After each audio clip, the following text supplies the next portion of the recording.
Maverick News presents The Rick Walker Show. Defrag your mind.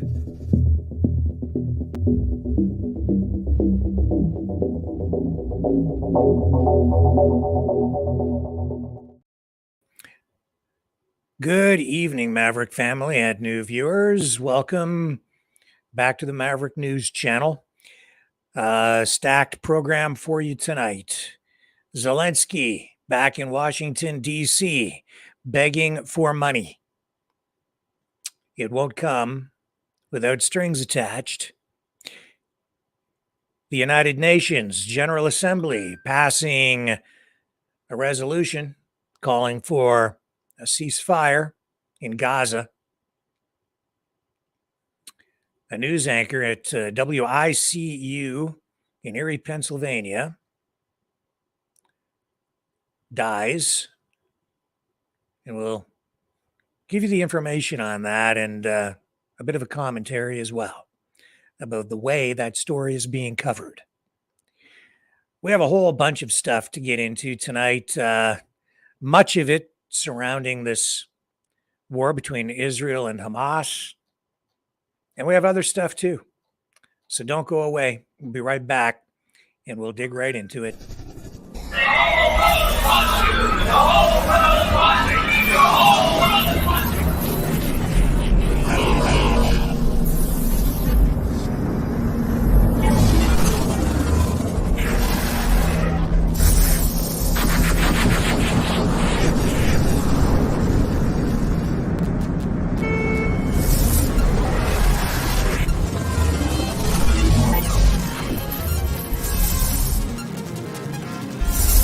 Maverick News. The world is watching.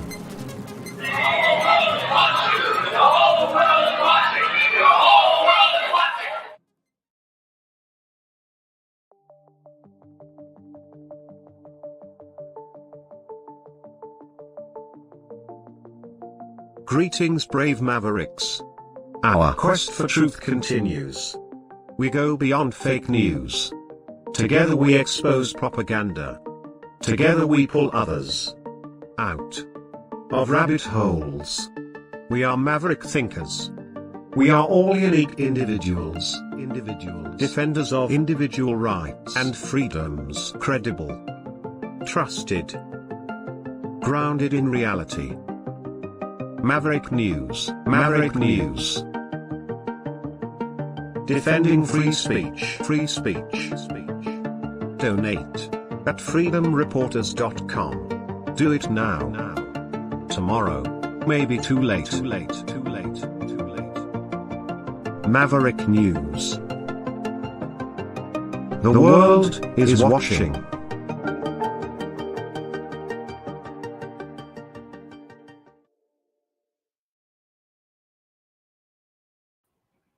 So this is fresh. Let's take you straight to Washington right now and start off with this. Zelensky and Joe Biden holding a joint news conference as Zelensky begs for money to continue his struggle against Russia. Invasion of Ukraine in February of 2022, and Russian tanks rolled over the border toward Kyiv. There were those who thought Ukraine wouldn't survive for a month. So no one should forget that for you to be here today, again today, nearly 2 years later, and for Ukraine to stand strong and free is an enormous victory already. Putin has failed in his effort to subjugate Ukraine. The brave people of Ukraine have defied Putin's will at every turn. Backed by the strong and unwavering support of the United States and our allies and partners in more than 50 nations in Europe and the Indo-Pacific. And Ukraine will emerge from this war proud, free, and firmly rooted in the West unless we walk away. The American people can be and should be incredibly proud of the part they played in supporting Ukraine's success. We'll continue to supply Ukraine with critical weapons and equipment as long as we can, including $200 million I just approved today in a critical needed equipment, additional air defense interceptors, artillery, and ammunition.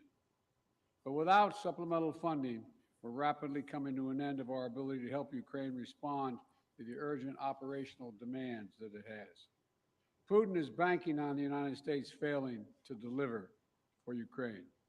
We must prove him wrong. The United States and Congress must, as I asked last week, it's stunning that we've gotten to this point. You know, we need to fully appreciate how it's wrong, how this is being viewed around the world and being used by Russia. Russian loyalists in Moscow celebrated when Republicans voted to block Ukraine aid last week. The host of a Kremlin-run show literally said, and I quote, "Well done, Republicans. That's good for us," end of quote. Let me say that again. This host of a Kremlin-run show said, "Well done, Republicans. That's good for us." That's a Russian speaking. If you're being celebrated by Russian propagandists, it might be time to rethink what you're doing. History will judge harshly those who turn their back on freedom's cause. Today, Ukraine's freedom is on the line, but if we don't stop Putin, it'll endanger the freedom of everyone almost everywhere. Putin will keep going, and would-be aggressors everywhere will be emboldened to try to take what they can by force. Mr. President, I'll not walk away from Ukraine, and neither will the American people. A clear bipartisan majority of people across the United States and in Congress support your country. They understand, as I do, that Ukraine's success and its ability to deter aggression in the future are vital to security for the world at large. And I have repeatedly made clear from our first day in office, we also need Ukraine to make changes to fix the broken immigration system here. We also need Congress to make the changes to fix the broken immigration system here at home. My team is working with Senate Democrats and Republicans to try to find a bipartisan compromise, both in terms of changes in policy and provide the resources we need to secure the border. Compromise is how democracy works, and I'm ready and offered compromise already. Holding Ukraine funding hostage in the attempt to force through an extreme Republican partisan agenda on the border is not how it works. We need real solutions. I also asked Congress for funding for Israel to take on Hamas and confront multiple other threats backed by Iran in the wake of the October 7th assault. National Security Advisor Sullivan will travel to the region this week and meet with the Israeli War Cabinet, as I have met with, to emphasize our commitment to Israel, as well as the need to protect civilian life and ensure more humanitarian assistance flows and reaches into Gaza for Palestinian civilians. Secretary Austin will also travel to the region this week to step up the international efforts to protect the free flow of commerce through the Red Sea. The entire world is watching what we do. So let's show them who we are. America stands for freedom today, tomorrow, and always. America stands against tyranny and against oppression. And America stands with the people of Ukraine. Thank you again for being here today, Mr. President, and thank you for everything Ukraine is doing to hold the line for liberty in the world. The floor is yours, Mr. President.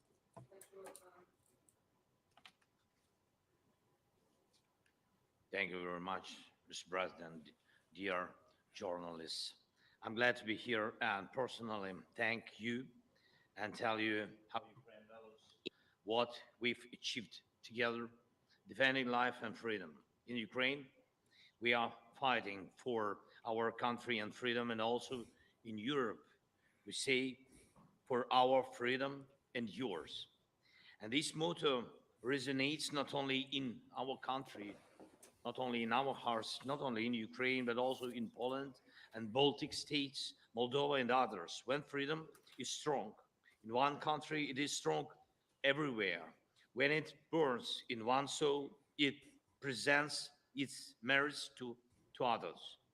Ukrainians have twice-led revolutions this century, defending freedom. For nearly 2 years, we have been in a full-scale war, the biggest, the biggest since World War II, fighting for freedom. We stand firm no matter what Putin tries. He hasn't won any victories. Thanks to Ukraine's success in defense, other European nations are safe from the Russian aggression, unlike in the past.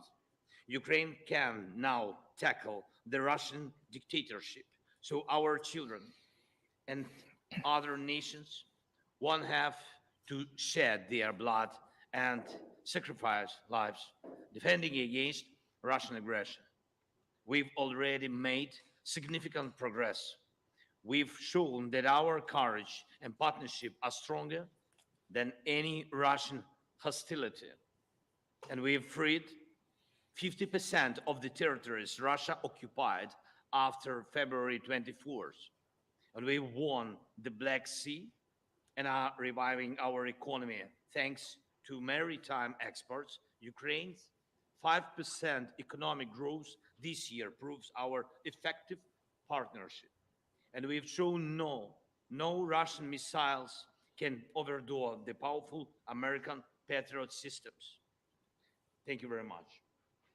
And even during war, we are reforming our country and strengthening our, our institutions.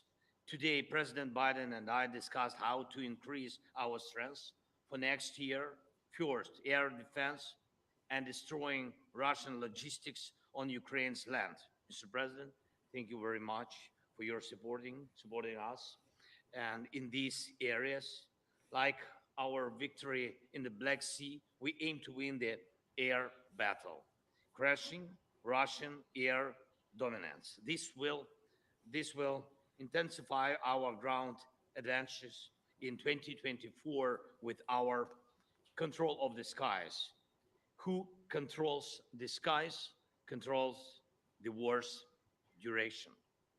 And today I would like to thank, of course, for yet another significant defense package with our defenders value very much.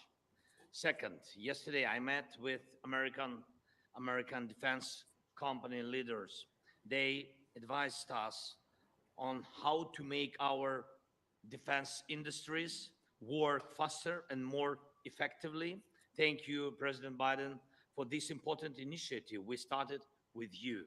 Together, Ukraine and America can strengthen democracy's arsenal. And this is vital for other free nations and the US as it involves your companies, technologies, and technology advancement and job creation. And it is important to know that two-thirds of American support for Ukraine remains and works in the United States. Third, I informed Mr. President that Ukraine has fulfilled all the recommendations of the European Commission regarding the preparation for a decision to start negotiations on Ukraine's accession to the EU. And we constantly communicate with European leaders about our joint steps, sanctions, and political efforts to pressure Russia. American leadership is crucial, is keeping this unity together, a unity that serves the entire free world. And I thank America for new sanctions. And today we discussed Putin's further isolation and making him pay for his aggression. It's very important that by the end of this year, we can send very strong signal of our unity to the aggressor and the unity of Ukraine, America, Europe, the entire free world. Everything we talked about today will help us in the year 2024. Today's discussions in the White House and in Congress across both parties and both chambers with a speaker were very productive, and I thank you for the bipartisan support. As we approach Christmas, on behalf of all our Ukrainian families separated by war and all sons and daughters on the front, Ukraine's greatest wish is to near this war's victorious end. No one but Putin wants a prolonged war. We dream of a Christmas in the peacetime, of course, and we are working to turn our battlefield success into peace. And we are heading there together with you. And thanks, of course, to your support. Thank you very much, Mr. President. Thank you, America. Slava Ukraine. Thank you. Look, we're going to alternate asking questions. We're going to ask a total of each ask 2 questions. I will ask the first question. I will recognize the first question asker. I'll ask a question, Joel, too. Oh my God. Danny Kemp. Oh, Thank you, Mr. President. For President Biden, Ukraine's counteroffensive has stalled in recent months. Congress is blocking aid, and Vladimir Putin appears ready to just wait things out. So, what is the strategy for the US and Ukraine next year to try and turn this around? And if that fails, at what point do you say to Ukraine, as a friend, that it is perhaps time to start looking at peace talks? And for President Zelensky, welcome back to Washington. Can I ask you, did you hear what you wanted to hear from Congress and from President Biden? Or are you indeed more worried than when you got here? Thank you very much. Well, let me answer the question first. Let's put this in perspective. Remember how far Ukraine has come. Russia's failed thus far in trying to erase Ukraine from the map and subsume it into Russia. Ukraine has taken back more than 50% of its territory seized since February of 22. And it's pushed back the Russian Navy so Ukraine can export grain and steel to the world through the Black Sea. And thanks to the incredible courage of the Ukrainian people and the bipartisan support from our Congress, but it's not just American support. There are more than 50 countries helping Ukraine with military, economic, and humanitarian assistance. 50. The burden sharing, the U.S. has put up $75 billion, and our allies and partners have put up $100 billion. And more than 90% of our security assistance to Ukraine is being spent in the United States to provide weapons for Ukraine and replenish our stockpiles and build our industrial base. We need to ensure Putin continues to fail in Ukraine and Ukraine to succeed. And the best way for that to do that is to pass the supplemental. Yeah. Can I answer in Ukrainian, please?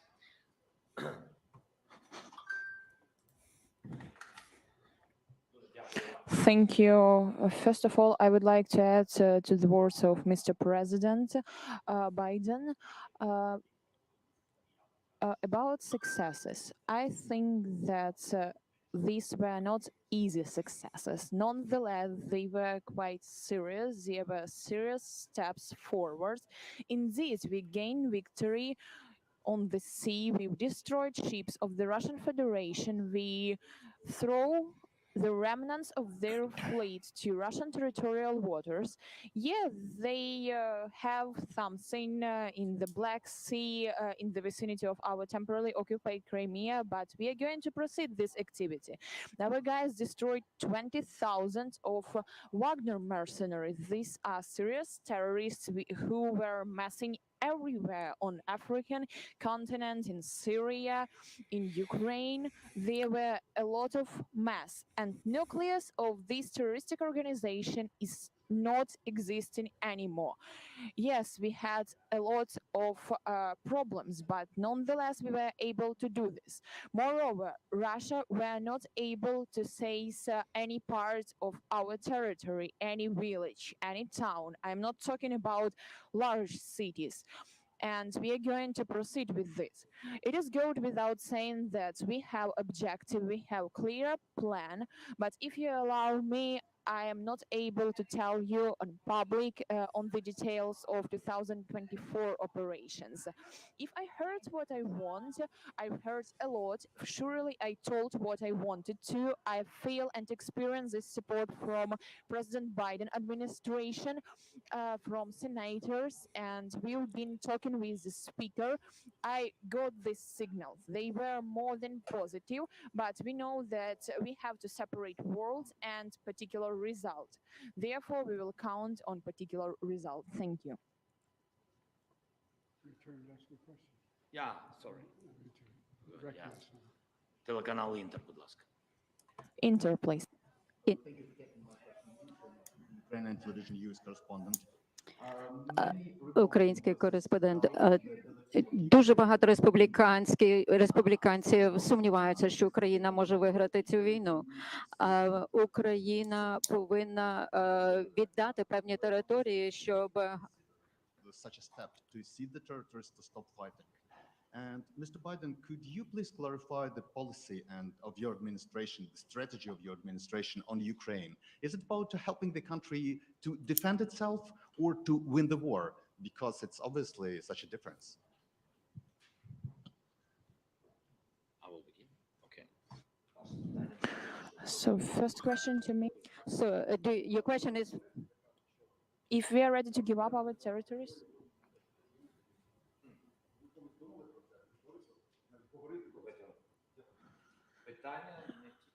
The question is not only about our words or thoughts. The question is about for what we are ready and for what we are not. How Ukraine is able to give up its territories. That's insane, to be honest. We are mentioning God very often. That's not about Christianity. We have our people there, we have our families there, we have children there. That's a part of Ukrainian society, and we are talking about human beings. They are being under tortures, they are being raped, and they are being killed. And those voices which offers to give up our territories, they offers as well to give up our people. That's not a matter of territory, that's a matter of lives, of families, of children, of their histories. I don't know whose idea it is, but I have a question to these people if they are ready to give up their children to terrorists. I think no. We want to see Ukraine win the war. And as I've said before, winning means Ukraine is a sovereign, independent nation and it can afford to defend itself today and deter further aggression. That's our objective. Trevor, Reuters. Thank you, sir. First, a question for both of you. Given the Republican skepticism of the Ukraine effort, do you worry that a second term for President Trump would be the end of an independent Ukraine? That's for both of you. And then for you, President Biden, just an update, if you could, on the situation in Gaza, on the reports that Israel has begun flooding Hamas tunnels, and just the offensive in southern Gaza generally. How long do you think that operation should last? Thank you. First of all, with regard to political support for Ukraine, there is a strong bipartisan political support for Ukraine. Small number of Republicans who don't want to support Ukraine, but they don't speak for the majority of even the Republicans, in my view. We're in negotiations to get funding we need, not to promise, not making promises, but hopeful we can get there. I think we can. You're right, the world's watching what we do. We just send a horrible message to an aggressor and allies if we walked away at this time, and it would hurt our national security. Do you want me to answer the other question as well? With regard to, say it again?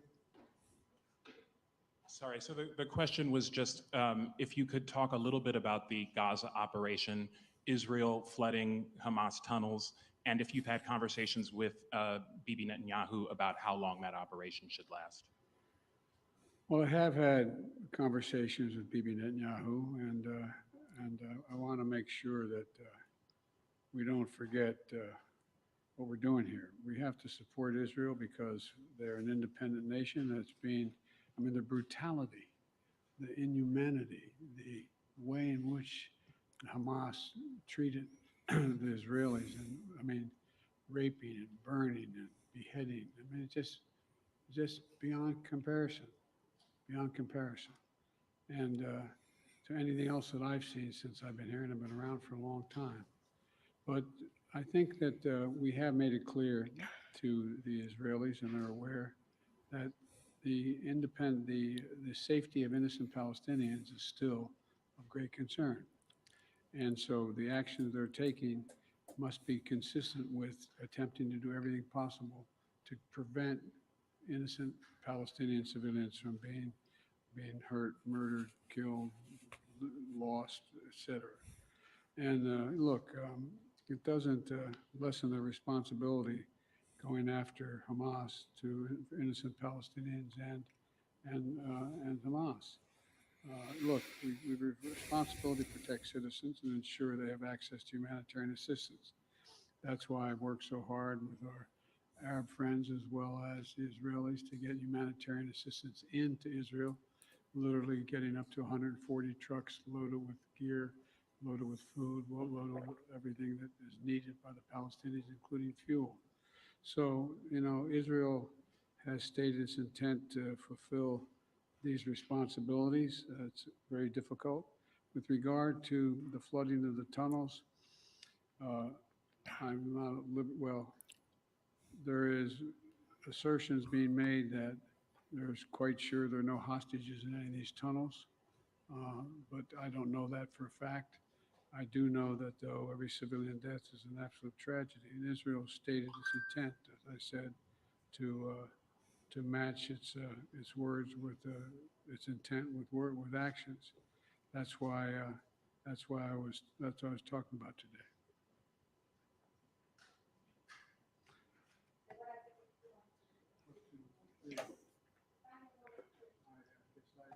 No, I just asked. It's your My turn. turn. Your turn. Yeah, actually, So, addressing your question very quickly, I've been talking a lot with representatives of both parties. Both Democrats and Republicans proved full-fledged support. And we will see, but before this, we've always been trusting in support of our strategic partner, the United States, and we will consider that it will continue in this way, and Ukraine will not remain alone against such a critical terrorist as the Russian Federation.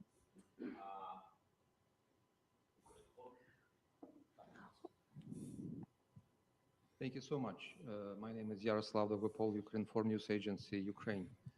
Next summer, the United States will host an anniversary NATO summit in Washington, D.C., which raises a lot of hope, especially for Ukraine. President Zelensky, what does the Ukrainian side expect from this summit? And do you hope to hear direct invitation for Ukraine to join the alliance? And President Biden, under what conditions is the United States ready to support the initiative of inviting Ukraine to be member of NATO? Thank you.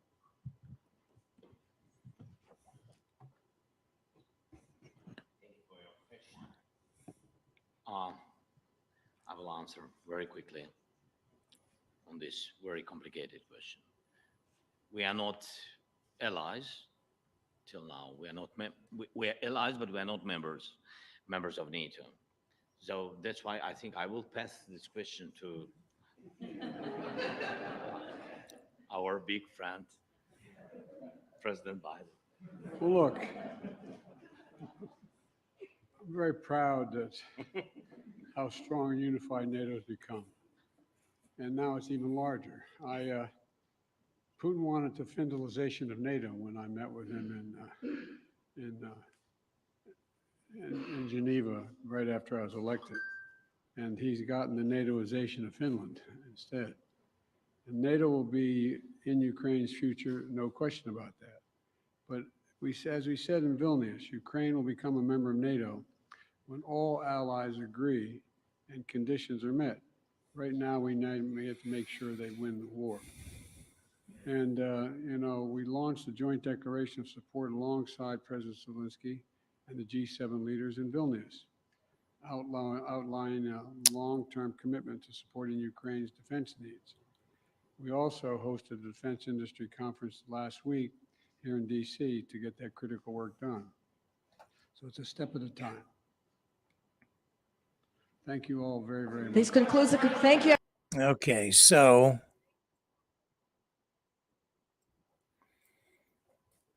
a real change in tone, a real shift, and stated in public in a very real way. I can't think of any time in history when I've seen anything like that. The president stood up there and said that they were going to support Ukraine with military aid, quote, as long as we can. Those are not words of conviction and commitment. He also said that the United States' ability to continue funding the military effort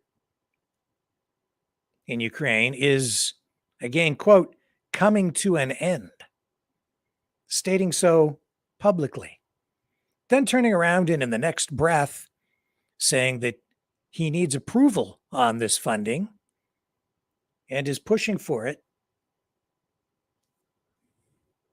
And then makes a commitment saying that he will not walk away from Ukraine and compliments Zelensky on holding the line. It doesn't instill confidence, I wouldn't think. It doesn't make me, if I were in Zelensky's shoes, I would not have any confidence in what Biden is saying now at all, or what the United States might do moving forward. Funding is obviously on very shaky ground. It's drying up. We knew that anyway, many, many weeks ago. We've talked about it here, and I would say Zelensky is in a heap of trouble now. They're actually telegraphing, not just telegraphing, they're shouting it from the rooftops. You might as well have given Joe Biden a megaphone and had him stand up there tonight and say, it's all over. We lose. I mean, it's that serious. Now, the world, he said the world is watching. The world is watching this channel. And now everybody knows that the United States is not all in on this. Oh, how to lose a war, how not to run a war. You could write a book on how to not manage a situation like this in great detail. This is a how-to guide on how to screw up. And Zelensky, as I say, in a heap of trouble now. I'm seeing reports out of Russia tonight suggesting that he may be facing some sort of a coup back in Ukraine. And no wonder. What a mess this is now. All this spilled blood, all this spent treasure, and for what? This war never had to happen. Biden still standing up there,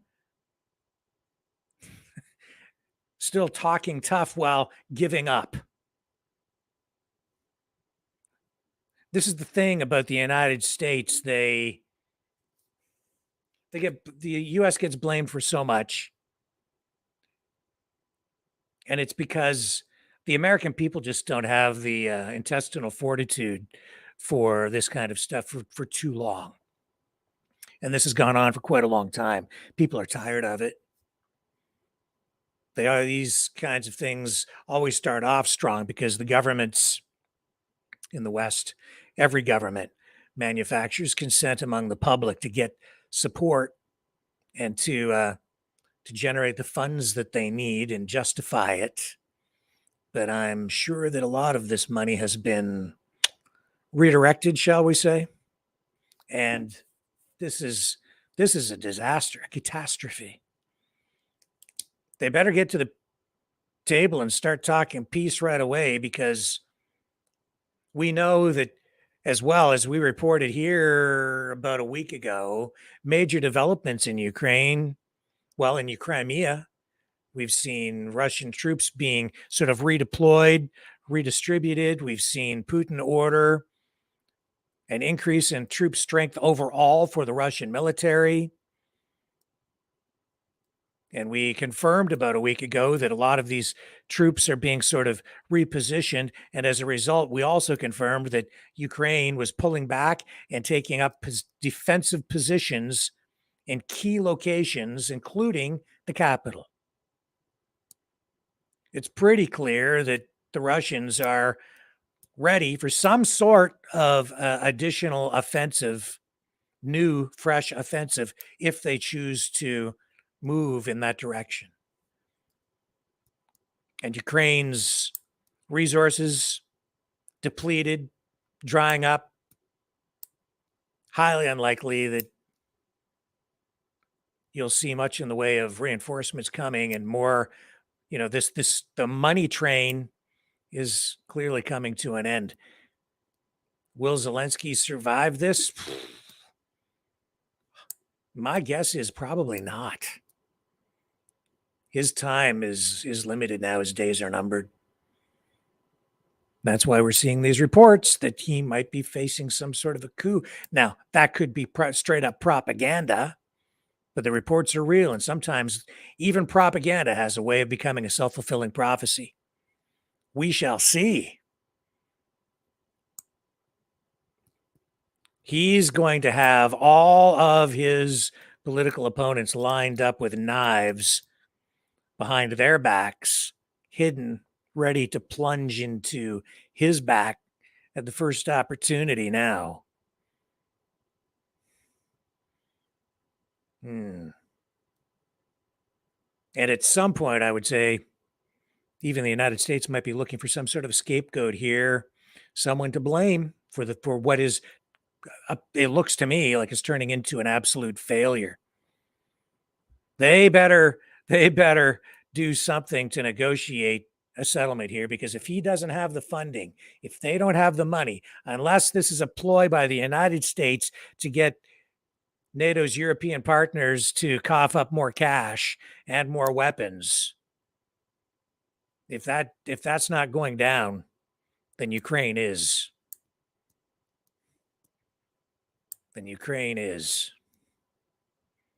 Make no mistake about it. My goodness, what a waste. What an incredible waste. And this guy, Biden, commander-in-chief, look what he did in Afghanistan, the disaster there. And look at what he does, his performance right now, tonight, at that podium. To say what he just said, in my opinion, that is a huge strategic error. You don't do that. You don't stand up there and tell the enemy that you don't have the funding anymore, that you're not going to provide money or support, and then turn around and talk tough. My God. What an idiot.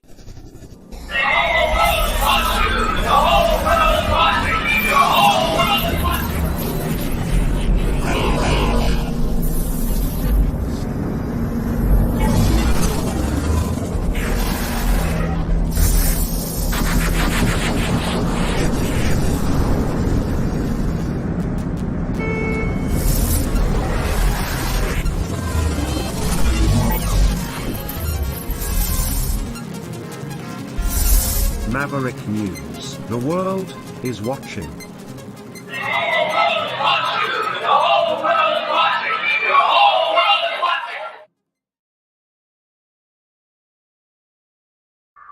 Hello, world. Are you awake?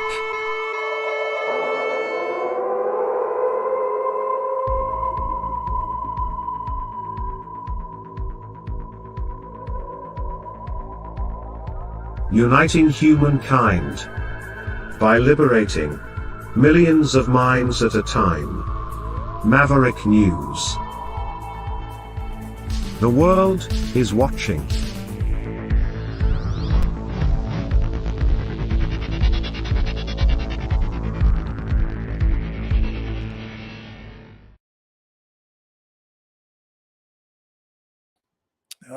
Okay, so we know also tonight that the United Nations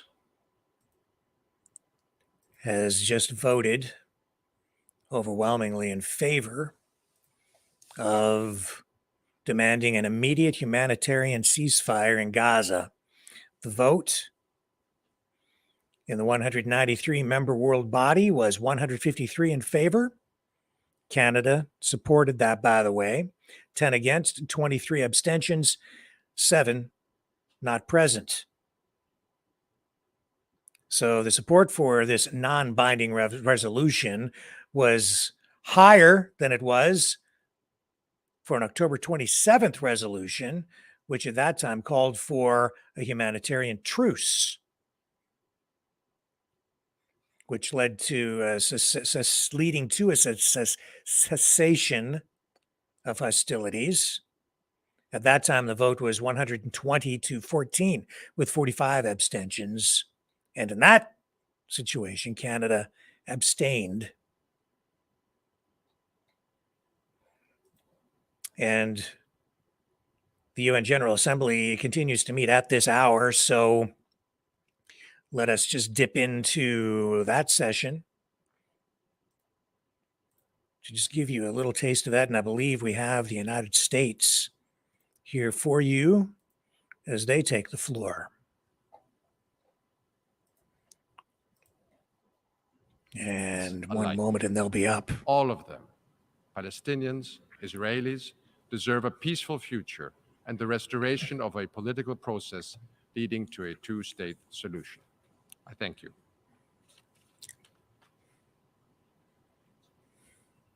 I thank the distinguished representative of Austria, and I now give the floor to the distinguished representative of the United States to introduce the draft amendment in A/ES10/L29.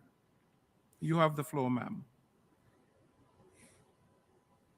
Thank you, Mr. President. Colleagues, the last 2 months have been nothing short of devastating. Devastating for Palestinians who have lost their homes and their loved ones because of a conflict that Hamas set into motion. Devastating for Israelis who still face a barrage of rocket fire even as they continue to reel from Hamas's barbaric attacks on October 7th. Devastating for Jewish and Muslim people around the world who are targeted by rising levels of anti-Semitism and Islamophobia. And devastating for all those who dream of a sustainable peace in which Israelis and Palestinians enjoy equal measures of security, dignity, and freedom. That sustainable peace is what the United States wants to work towards. And that is what I believe so many members of this body want to work towards too. And indeed, there are aspects of this resolution that we do support. We agree that the humanitarian situation in Gaza is dire and requires urgent and sustained attention, that civilians desperately need food and water and shelter and medical care, that a devastating number of innocent people have been killed, and that civilians must be protected, consistent with international humanitarian law. In addition, we support the release of all hostages immediately and unconditionally. Roughly half of those kidnapped on October 7th remain in Gaza. That's over 100 people, subject to, as a number of released hostages have described, hell. And so we encourage you to vote yes on the amendment proposed by Austria, which, like the resolution passed in the Security Council on November 15th, call for Hamas and other groups to release the hostages and to provide humanitarian access to them immediately. Again, we support components of the resolution proposed today. But here's what else we support. We support speaking out with one voice to condemn Hamas for its terrorist actions on October 7th. Why is that so hard? To say unequivocally that murdering babies and gunning down parents in front of their children is horrific, that burning down houses while families shelter inside and taking civilians hostage is abhorrent. It's why today the United States is proposing an amendment that unequivocally rejects and condemns these atrocities. And we urge all members to vote yes and declare that what happened on October 7th is intolerable, period. This is the bare minimum, and it should not be that difficult. In addition, the United States supports immediately addressing the reports of horrific sexual violence unleashed by Hamas on and after October 7th. Over the last 20 years, the UN has repeatedly underscored the need to investigate all reports of conflict-related sexual violence. It's long past time every member apply that same standard to the assaults committed by Hamas. The United States also supports the ICRC having access to hostages to provide medical treatment. We support a resumption of humanitarian pauses, which could happen immediately if Hamas only agreed to release women, wounded, and civilian hostages. We have seen how critical these pauses are to get the hostages out and to give some respite to civilians and humanitarians in Gaza. Look, there's no shortage of rhetoric here in New York, but it's the diplomacy the United States is engaging in on the ground that made that week-long pause possible. It was careful conversation and collaboration with Egypt and Qatar that helped reunite more than 100 hostages with their loved ones and that dramatically expanded humanitarian assistance to Gaza during the break in fighting. Of course, we support even more aid getting into the hands of those who so urgently need it. Over the last week and a half, the United States has airlifted more than 90,000 pounds of humanitarian aid to Egypt's border, with more on the way. And we're working with Israel, Egypt, the UN, and others to surge humanitarian assistance into Gaza. Israel's decision to open Kerem Shalom for inspections and screening of those humanitarian goods is essential and something we have been working toward in earnest. And Israel's commitment to ensure there's enough fuel to sustain the humanitarian assistance operation, including civilian infrastructure, is also vital. We've made clear to Israel we expect it to honor these commitments, and we will hold them to it.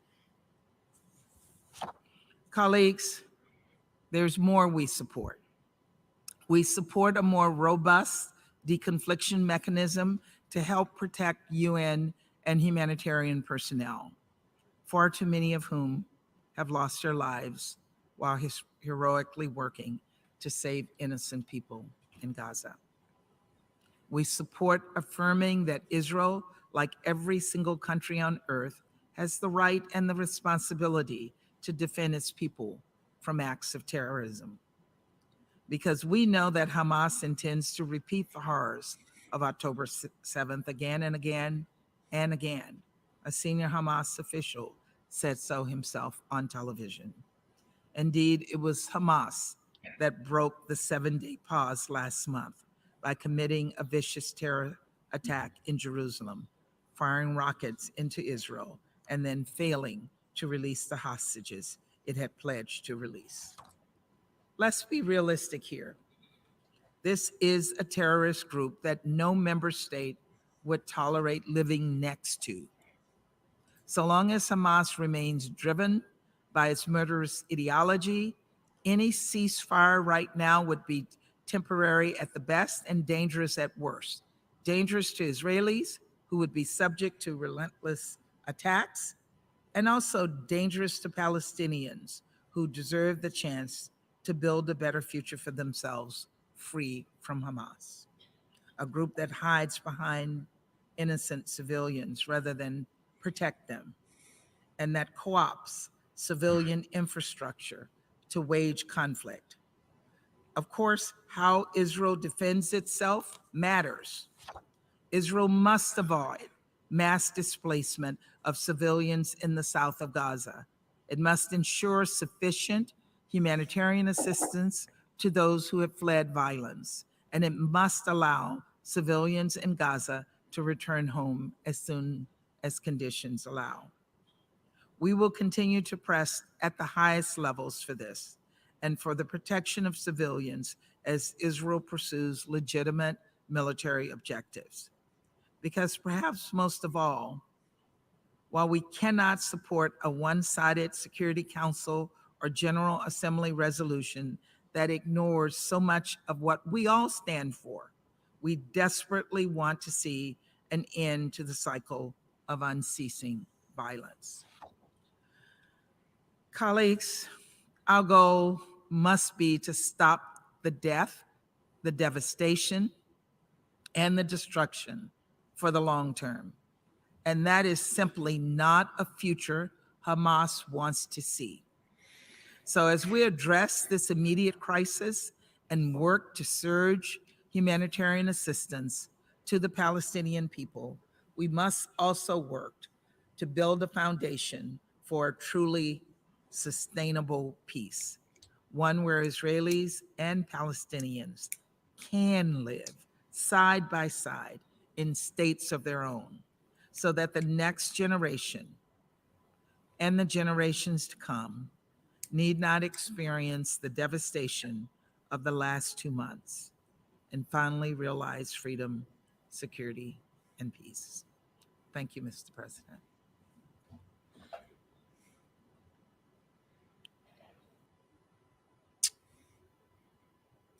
Wow. I should like to thank the distinguished representative So, of the United States. what a mess.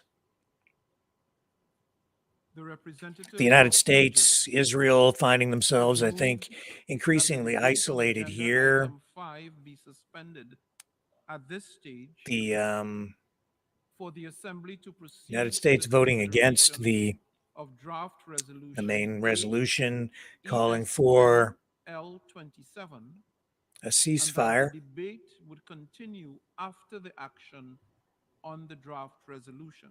But this is an It ongoing is my difficult understanding that issue. without setting a precedent and given the Let's take a quick urgency of the break and issue, we'll come back on the other side and we'll dig into a little bit more of this and then move on to the other news of the day.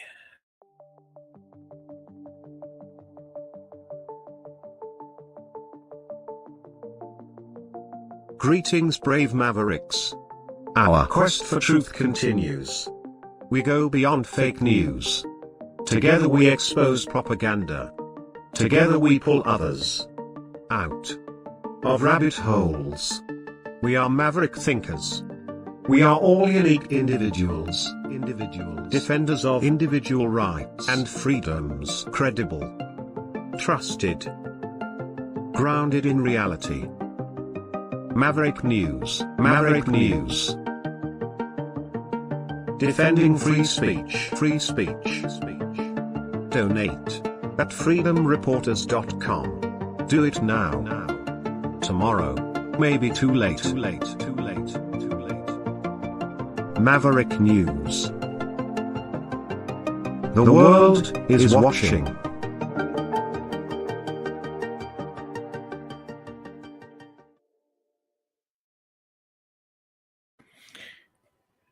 So we know that Biden has come out with some of his strongest language so far,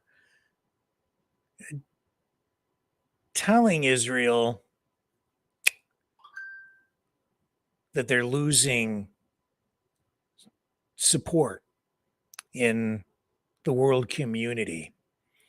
That is largely because they are losing the public relations battle. The response of Israel to the attack of October 7th, I think that Hamas was fully expecting it, but to respond the way they did, big mistake. Because the more they win, the more they lose. Because all of the violence is being showcased. Plus, and I'm certain of this, it's an absolute fact, it's being amplified with additional propaganda, which is not real. It's fabricated, no question about it. Both sides are doing some of that. And then you have your social media influencers, your celebrities weighing in on this as well. One of the major figures in this, well, for years and long before the October 7th attack itself, has been Roger Waters, who is in hot water again, and with some people because of comments that again have sparked outrage.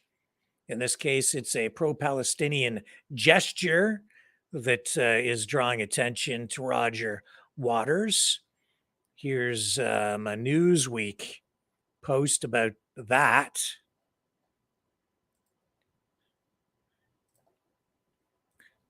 Pink Floyd vocalist Roger Waters is being criticized, it says here, for holding a Palestinian flag during a meeting with Colombian President Gustavo Petro, and for his views on the Israeli-Palestinian conflict.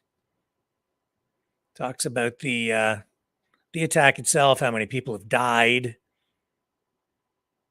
Says the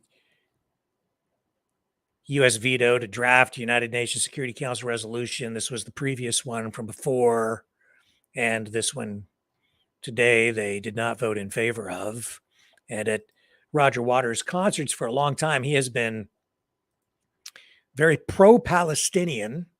And my views, my personal views on Roger Waters is, I think he's very anti-Israel and anti-Jew. In fact, I know he is, because not only his words, but his actions are evidence of that. I don't think there's any question about it at this point. I was not really fully aware of just how extreme he is, but he is very extreme. It says here, Waters, a well-known pro-Palestinian activist, these are the words of Newsweek, met with Petro in Bogota, Colombia, December 7th, 2 days after he performed in the capital city. During the meeting, Waters requested that Petro lead an initiative before the International Court of Justice to ensure that the Genocide Convention is respected and to put an end to ongoing violence on the Gaza Strip. The Pink Floyd co-founder told the Colombian president that their common goal is to, in his words, fight for the human rights of everyone in the world, to which Petro replied, "We are in agreement on that." He also gifted a signed guitar to the president's youngest daughter, and then the pair held up a Palestinian flag. But, he goes on, right? And this is where Roger Waters has fallen out of favor with me. He calls for peace, but then it's very clear to me that he doesn't really mean it. What he wants is Palestinian Hamas victory, and he has no regard really for the Israeli side. And I'll show you that. I'll let you tell him I'll let him tell you in his own words in a moment. But here he is here downplaying this attack on October 7th, lending his voice to, I would say, the propaganda portion of the information war. This is not truthful. This is Roger Waters watering down the truth to confuse people and to further a political agenda.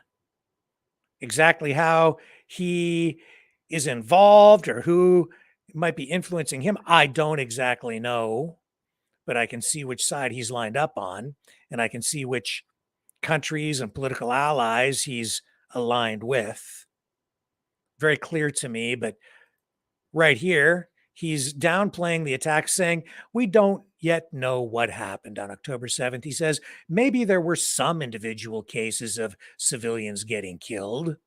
And I've watched other social media influencers take a similar kind of stance, suggesting that what happened on October 7th maybe wasn't even real, that it didn't happen, or if it did, it wasn't nearly as bad, or that the Israelis did it to themselves, and that it's the Israelis to blame for what Hamas did. And it's very skillful propaganda, and it's become one of the newest tricks in the book, I would say, when it comes to propaganda and information warfare. Blame the other side not only for what you're doing, but blame the other side for what you have done to them. Oh, yeah, we didn't kill those people. The Israelis killed themselves. And for some reason, people actually buy into it and believe it. And I've been seeing a lot of that in the West as well, where people are into self-destruction, self-harm. It's, to me, the strangest thing. For a Palestinian flag during a visit. There he is signing that guitar for the daughter of the Colombian president. And then they hold up the Palestinian flag. Okay.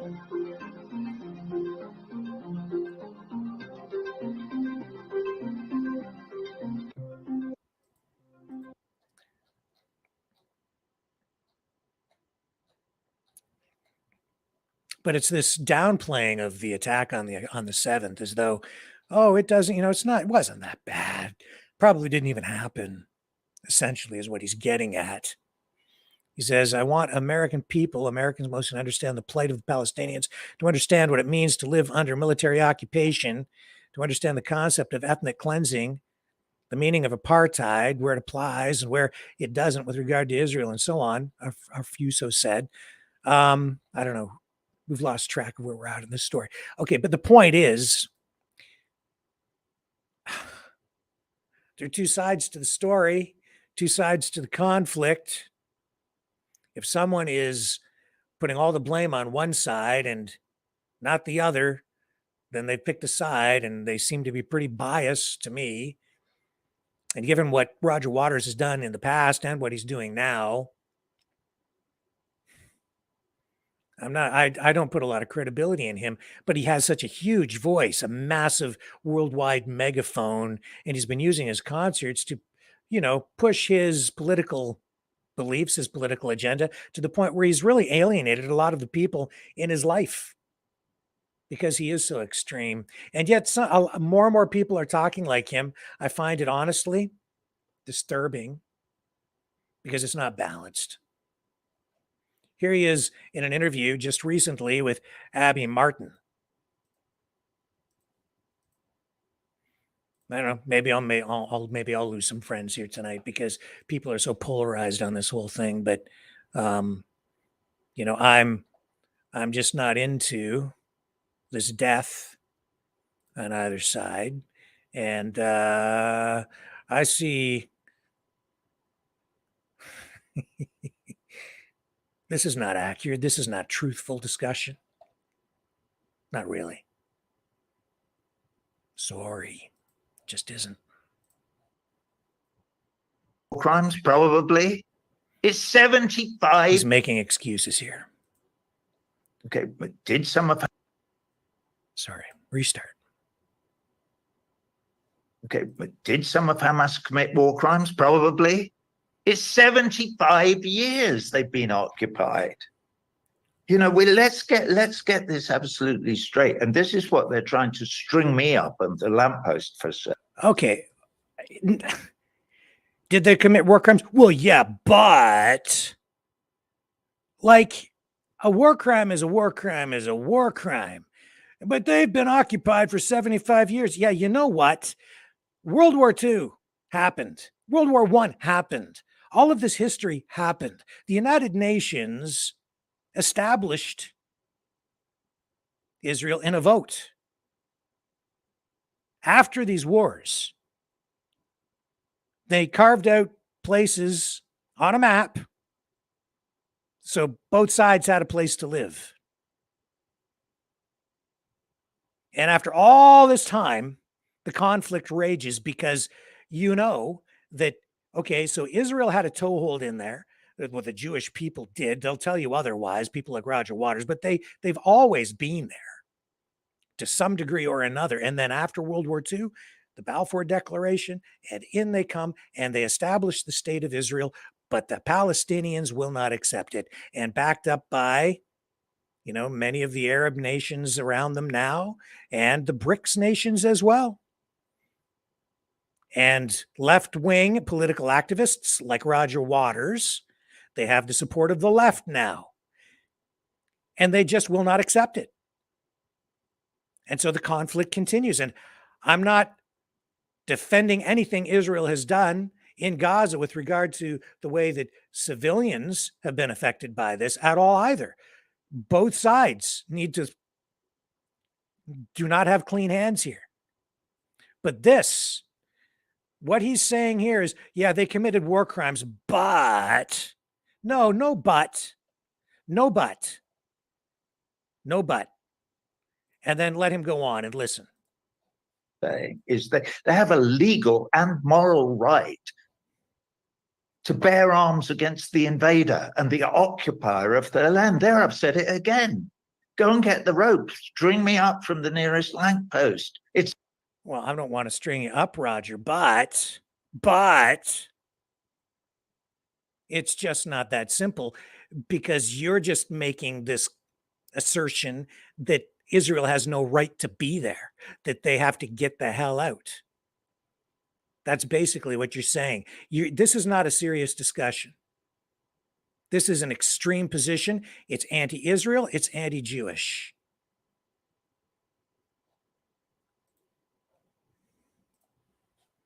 the truth. We can't pretend it's not true, you know.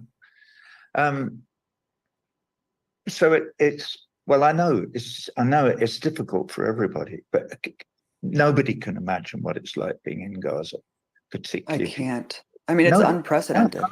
Nobody could possibly. Actually, it's not unprecedented.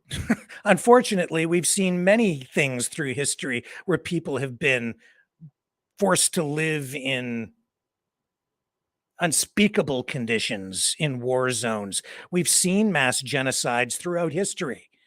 Unfortunately, it's part of the human condition. And it's inside all of us if we let it escape and we don't control it. It's not unprecedented at all. And that's the horror of all of this. Possibly imagine what it's like. And to actually get your mind around the fact that the American people are doing this, are standing by and allowing this to happen to you. What, do they believe the propaganda? That you're animals and that your children are animals and that you're all terrorists and blah, blah, blah. And we hear talk like that from both sides. Both sides. It's not just one side. Therein lies the problem in this conversation. By the way, Israel does not have a right to defend itself. What? You see there, Israel does not have a right to defend itself. So his position is Israel's an occupying force. They're colonizers, settlers. Hamas, the Palestinians, whoever, they have the right to bear arms, come in and kill civilians, even though it's a war crime, because they've been occupied. They can just kill people. And then, as long as they leave the Israeli territory, Israel has no right to retaliate. None. None. I mean, it has a right. Say, okay, some of Hamas, we're pretty sure, came across the border on October. Oh, he's pretty sure some of Hamas came across the border on October 7th. He's pretty sure. Do you think? Yeah, they live streamed it, dude. Do the Israelis have a right to fight them? At the moment, yeah, because it's called Israel and you have a right to defend your. Do they have a right to attack Gaza in retaliation? No. Ah, right. So Israel has no right to defend itself.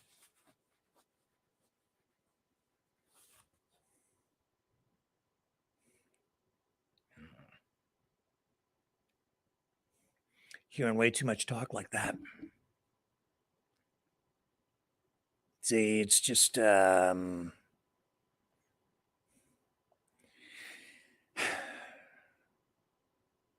not trying to take a side here. Actually, that's not true. It's not true. I'm not on Israel's side and I'm not on Palestine's side. I'm just on the side of truth. And the truth of the matter is, if you take an extreme position one way or the other on this, or you just pick a side, then it's the other.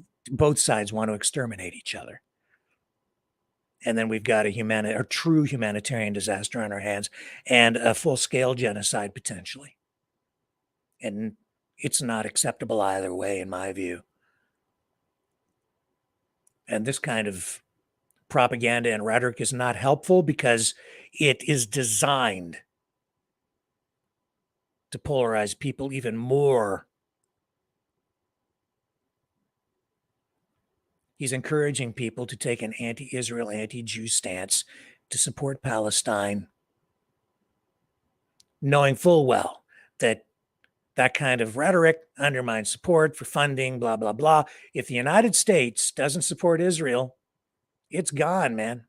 And that means huge death. So I don't know, man. I don't know exactly what the solution is here. I think this has just gone on too long. They're fighting over dirt. Religion aside, they're fighting over dirt. A small parcel of dirt, putting the entire planet at risk, because this could easily plunge us into a full-blown Third World War shooting war over dirt. People better learn to live with each other, find a way to live together, or live apart. But this is no good. And Roger Waters,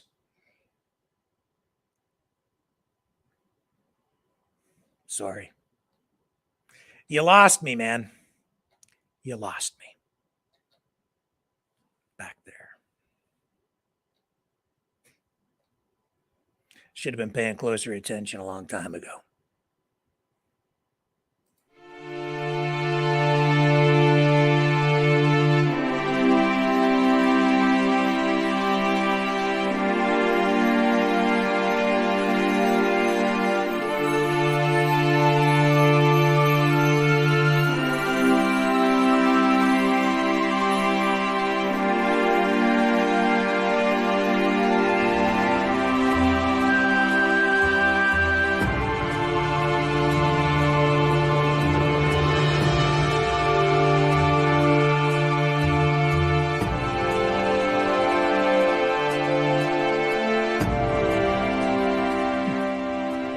Maverick News. The world is watching.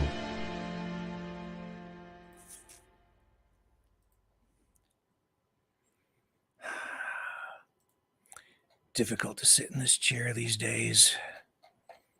There's just so much darkness out there. But don't despair, folks. Better days are ahead. They have to be.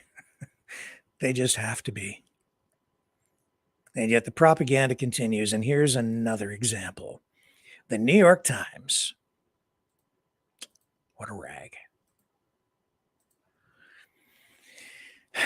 Produced a story about Israel supporting Hamas. At least that's the way the headline reads. And because of their story, other media outlets have started to pick this up. The headlines, which is about the only thing most people read, the majority of people just read headlines. They don't even bother to read even the first paragraph of an article. It's designed to make people buy into this idea that Israel actually has been supporting Hamas, which leads people then to believe or come to the conclusion from the headline that Israel must therefore be, the Israeli government must be to blame for the attacks that Hamas committed against Israel. Here it is. Israel drove suitcases stuffed with cash into Gaza to keep Hamas in power. New York Times. This is the Business Insider version of this story that is making the rounds. It says Israel tacitly encouraged Hamas to stay in power, according to the New York Times. But there's more to the story, folks. In some cases, it says here Israeli support was more obvious. And then it says Israeli security forces would help escort millions in funds into Gaza, helping Hamas, the NYT reported. So what is this really, though? What is it really? Well, you read those, even those first few lines, the headline, the first paragraph or two of this, and as I say, you're led to believe that somehow this is like a double-edged sword. Israel, funding Hamas so that Hamas could then turn around and attack Israel. They're funding their own enemy, and well, that's not exactly what was going on. Says Israel officials are facing backlash after years of Benjamin Bibi Netanyahu quietly allowing Hamas to remain in power. Quietly allowing Hamas to remain in power. What this really was, and if you read down further, is Israel had some sort of a peace deal going on with Hamas. So they were sending money to Hamas. And it was sort of a backdoor, quiet, informal agreement where if they were giving them money, Hamas would not attack. That's what was going on. And it says so in the article here.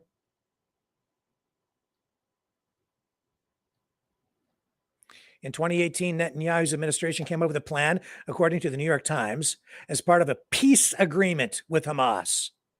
Qatar would bring millions into Gaza to distribute to Gazan families. That's a whole lot different, in my estimation, than sending money to Hamas, just sending money indiscriminately they just sent money. Millions and millions of dollars to Hamas. No reason other than what? To just fund Hamas. No, it was a peace deal. But they bury the lead intentionally as part of their propaganda. New York Times, left-wing rag. Always has been. Very left-wing rag. Politically correct, neoliberal woke, at times pro-communist, left-wing rag. I don't mind some of my socialist friends. I don't even mind some of my communist friends. I just don't like deception. I don't like propaganda. I don't like lies. I don't like this kind of reporting. I don't like misleading headlines. But it is a time of war, and as the old saying goes, the first casualty of war is truth.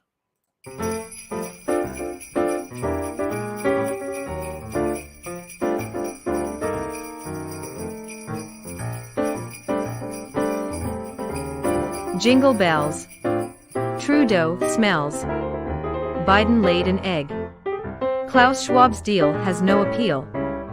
But tomorrow is a brand new day. Hey everyone. Have a merry Maverick Christmas. And a magnificent new year.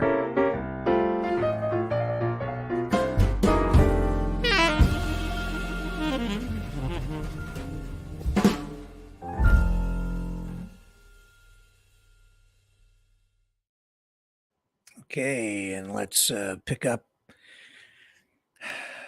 these comments from Canada's Foreign Affairs Minister, Melanie Joly. Il y a environ 2 mois, le Hamas a lancé son She attaque is terroriste contre bringing us up Israël, to date on que nous continuons Canada's de condamner position on what fermement. happened with the UN L'attaque du Hamas a coûté la vie de 1200 personnes, and where dont we're de at nombreuses with femmes et enfants.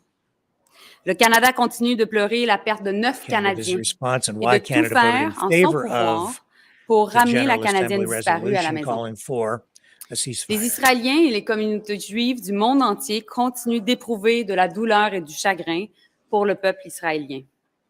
Et aux Israéliens et aux communautés juives du Canada et du monde entier, je voudrais dire que le Keeping in Canada et mind les that that Canadiens resolution is ressentent aussi non-binding, votre douleur but is et je viewed as ressens important. votre douleur. As we continue to uncover the unspeakable level of brutality used by Hamas, including horrific scenes of sexual violence, our hearts break for every life that has been stolen and for the loved ones whose lives have been forever changed. From the very beginning, we have said that Israel has the right to defend itself, and how Israel defends itself matters. It matters for the future of both Israelis and Palestinians, and it matters for the future of the region. Since October 7, over 18,000 Palestinian civilians have been killed in Gaza. Thousands of children are now orphans.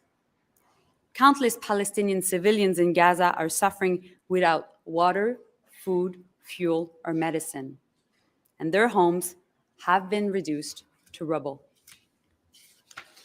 We must recognize that what is unfolding before our eyes will only enhance the cycle of violence.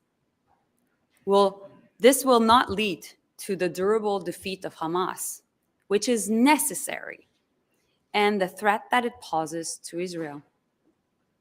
With the future of Israelis and Palestinians in mind, Canada is joining the international call for a humanitarian ceasefire.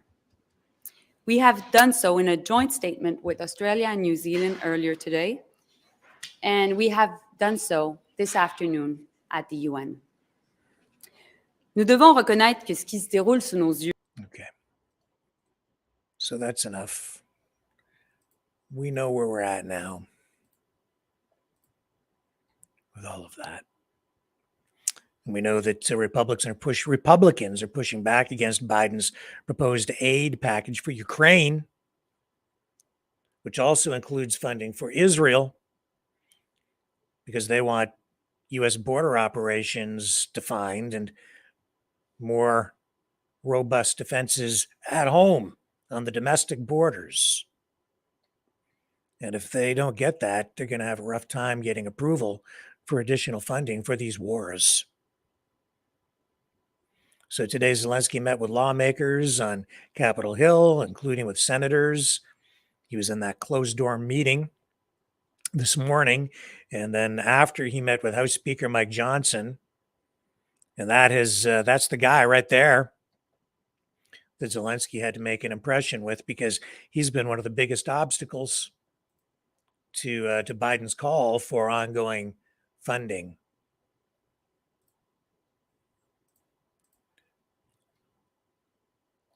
So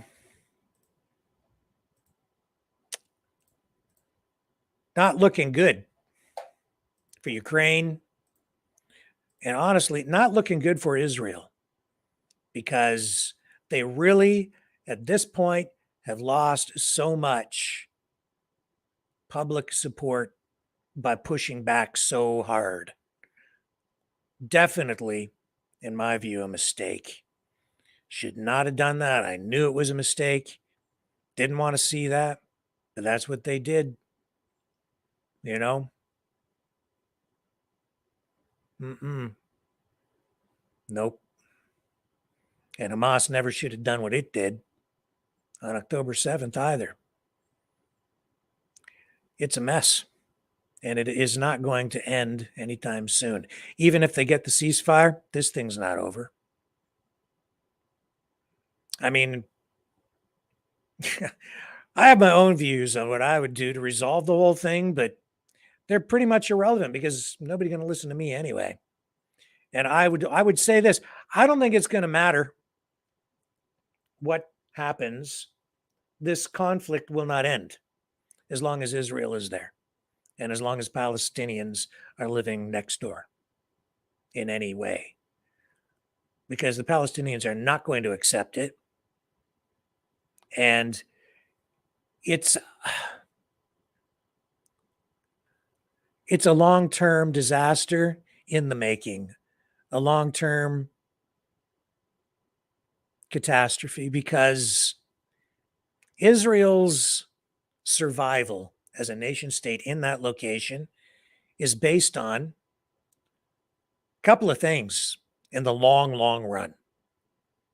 Superiority in technology, so that they have the defensive capabilities to neutralize any attacks that come their way now and into the future indefinitely.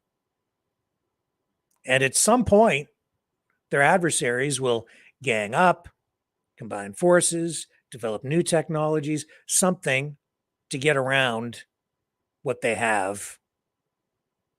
And then they've got a serious problem. It might be a year from now, 10 years, 50 years, 100 years. But I can't see Israel sitting there indefinitely unless they always have the technology to always have the upper hand in terms of defense and even offense militarily, or they get rid of those Palestinians as a threat. Or 3, they somehow miraculously find some way to live side by side in a two-state solution. But it's pretty clear there are too many people, I think on both sides, who don't really want that. Too much bigotry and hate on both sides. And unfortunately, we here in the West have some degree of responsibility in this because the United Nations basically created Israel as a nation state in that location. And now they're fighting over dirt. If it were up to me, I would say, hey, let's just move one side or the other completely out of there and create a new homeland someplace and just put them all someplace far away from each other. A new piece of dirt where they can live happy, productive, great lives in peace. And because they're far enough away from each other, maybe then they can learn to be friendly.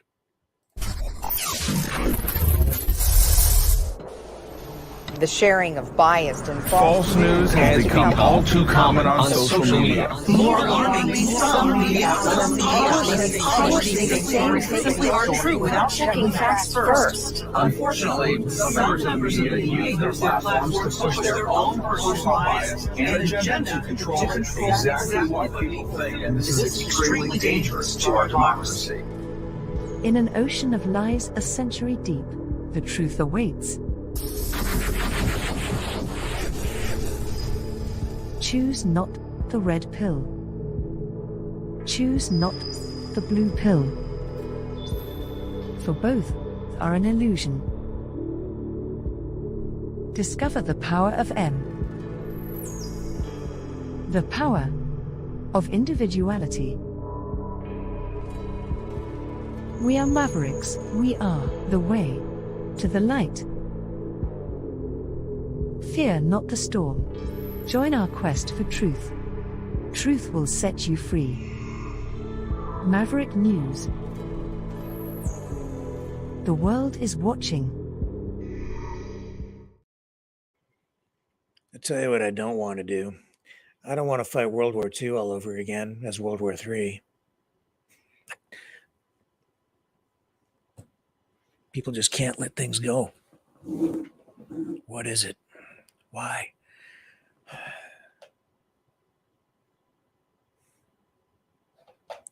Anyway, let's talk about other stuff. In Canada, the Premier of the Northwest Territories wants a complete carbon tax exemption. He's Canada's newest Premier, and R.J. Simpson said that the costs are already high. Higher costs are not the solution up in the Northwest Territories, he says. He says the carbon pricing framework set up by Canada's federal government requires provinces to implement their own systems that are in line with federal standards or use the federal system that's in place. So the Northwest Territories has its own carbon pricing system rather than relying on the federal government. And some other provinces do as well. But as you know, the Trudeau Liberals, supported by the left-wing socialist NDP, led by Jagmeet Singh, they are pushing ahead with their carbon tax plan. And that is going to make it extremely, well, a lot more expensive for people to heat their homes and drive their cars, and for truckers to bring your groceries to the grocery store and everything else you buy to whatever store you go to, your hardware, your software. Well, not maybe your software if you're downloading it, but if you're going to Best Buy and buying your software in a box, it's going to cost you more. So we've seen real pushback on this carbon tax earlier from the province of Alberta and the Premier there, Danielle Smith. And now the Premier of Northwest Territories as well. And some other premiers also making waves. Trudeau's up against some pretty serious opposition. And then the COP28 climate change summit didn't shape up quite the way some people were thinking, because the language at the end of this whole thing watered right down. They went to an oil-producing nation in the heart of oil-producing country for the planet, and came away with watered-down language on oil production. Anyway, just a little sidebar there tonight. In Canada as well, further acknowledgement of the housing crisis. Canada's housing minister, Sean Fraser, said today that they're looking at maybe implementing a plan very similar to what we had following World War II to help veterans buy houses, sort of a wartime housing effort, which would involve sort of producing in massive volumes standardized housing units, sort of smaller houses like they had after World War II that were affordable, but by standardizing the construction, they sort of get pre-approval on a lot of the building requirements, right? The permits and so forth. He said today that we're living in a housing crisis, but it's not the first time Canada has been here. He said after the Second World War, when many thousands of soldiers were returning home to be reunited with their families at once, Canada faced enormous housing crunches. So now they're looking at building these, I don't know what they're really calling them, but they were wartime houses, or I think back then they referred to them as victory homes, or in some cases even strawberry box homes. You saw a lot of these things built, even up into the 50s and even sometimes into the 1970s in Canada, and they're still around. Those homes built entire neighborhoods into the suburbs. And I know everybody's talking about 15-minute cities and so on, but this is backpedaling to maybe an old approach, and we'll see what happens with that. I don't put a lot of faith in the current federal government, though, to come up with viable plans. They'll probably screw it up. But that is kind of where we need to go. And we've seen some presidential candidates, including Robert F. Kennedy Jr., also make reference to a housing plan similar to that. I think his is more on the financial side, to create financial incentives or financial tax breaks and so on for first-time home buyers, to help them get over that hump where increasing real estate costs are a barrier to entry into the housing market and home ownership and taking part in the American or Canadian dream. Somehow we're going to work this out, folks. When finally even the progressive liberals in Canada are cluing in that it's time to do something serious and expedite housing construction by coming up with a real plan,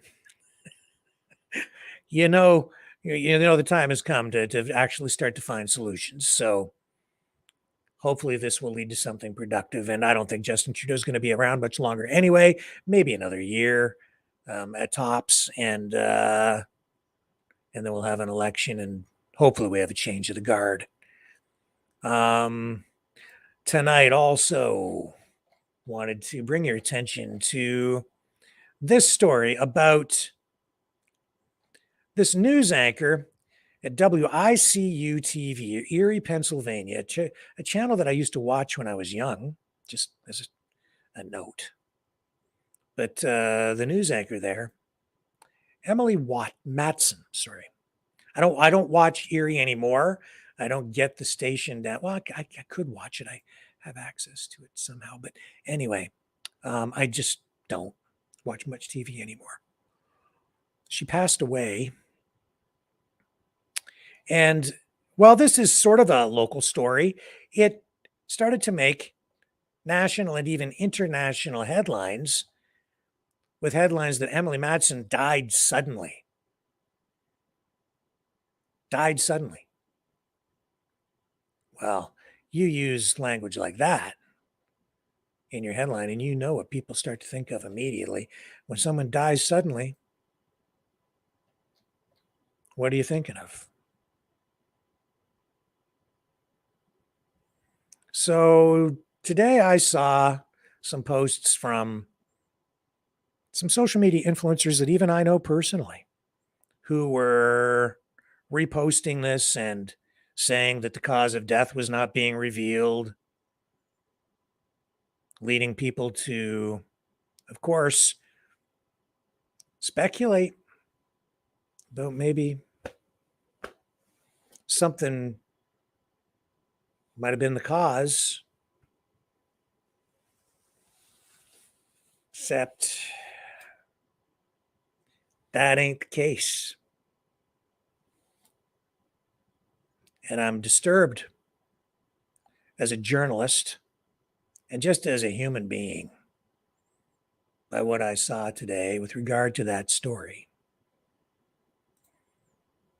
Emily Matson, finally, cause of death revealed, released, says in that headline.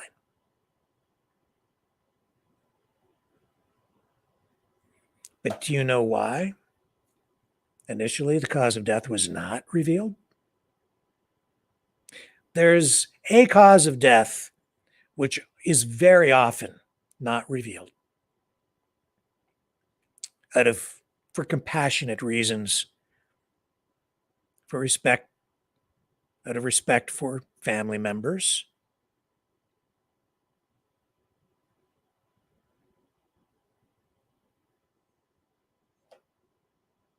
But I think because of all the hype surrounding her death, they finally decided to release the information. So Emily Matson,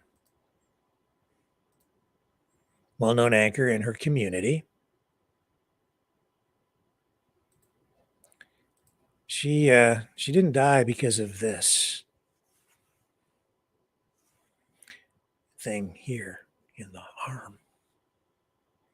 She died because she was hit by a train.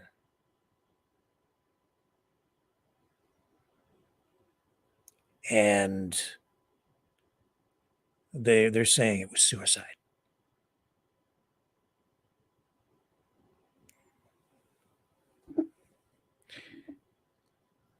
So, in all the years I worked in mainstream media, we would sometimes learn of suicides, and we would not, as a rule, generally report that as a cause of death because it was too painful for the families.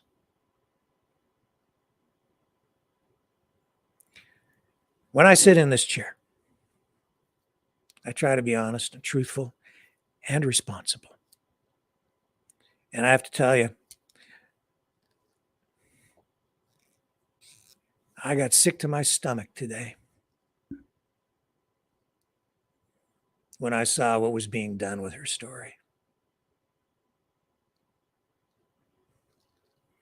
I saw the initial reports and I thought, well, died suddenly, just like the documentary. But the cause of death was not released. You deal in facts.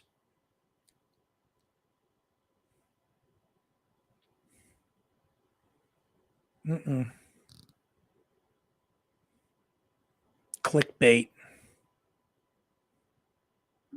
Disgusting. Not acceptable.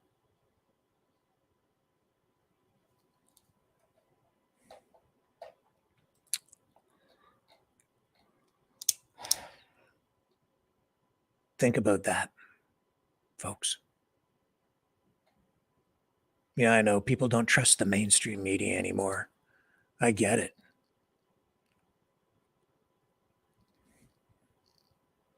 But I'm not following journalists who do things like that.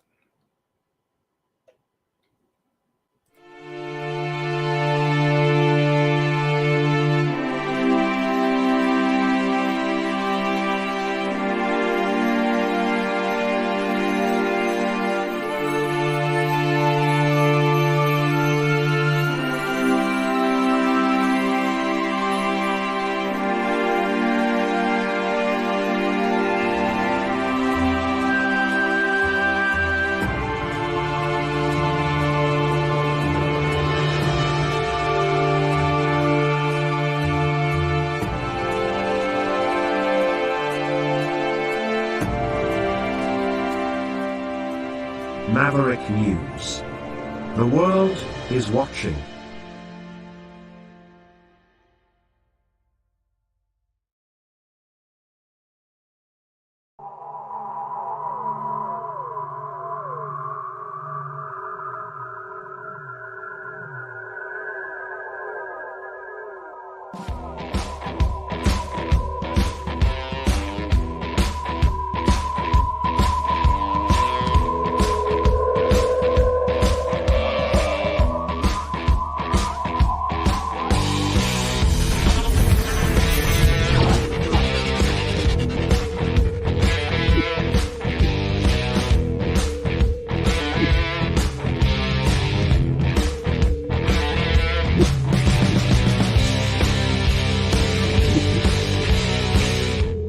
Maverick News.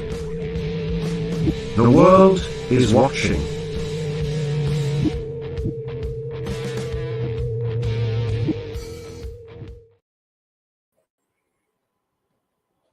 Okay, let me see what else we have here.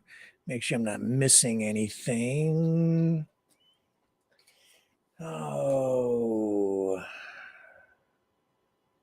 Oh yeah, it looks like the president of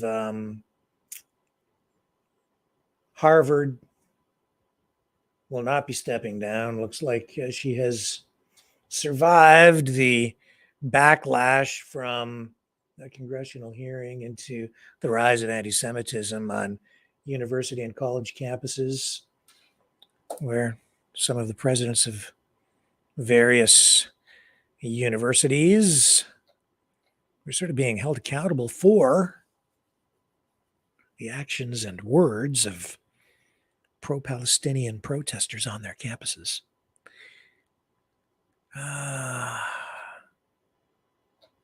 What else do we have?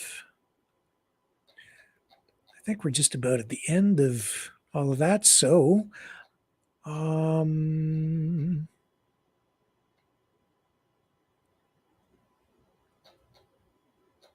yeah, blah, blah, blah. This, a lot of stuff. I'm just doing a quick scroll here to make sure from the snooze wire that we have covered all the bases here tonight. I think we have. Let's, okay. You want to go to the phones? Should we do that briefly? Sure. Let's do that. Okay. You convinced me. I'm going to run a couple of promos, get the phone system set up, and then you guys can weigh in on tonight's conversation. We can talk about that, some other stuff, whatever you want. What about that tornado down in Tennessee? Oh my. That was wicked. That was wicked. Powerful storm. Super powerful. In fact, before we go to the phones, let me show you. Yeah, and I don't need to go to the Claudine Gay information, president of Harvard. You know, I just told you she's not resigning. So she'll survive to see another day, but holy smokes. Check this footage out here of that tornado. I'm a little late to the game on this one, but this footage was sent to me by one of our Mavericks. And I'm going to share it with you because it just shows you what the people in Clarksville, that area, are going to have to deal with as they take steps to recover from this devastating tornado earlier this week. Here we go. Check this out. Clarksville, Tennessee.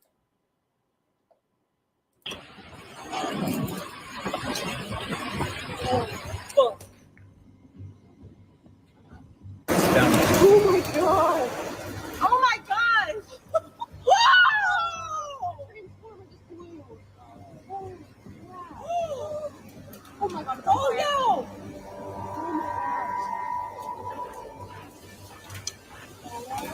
Okay, we're.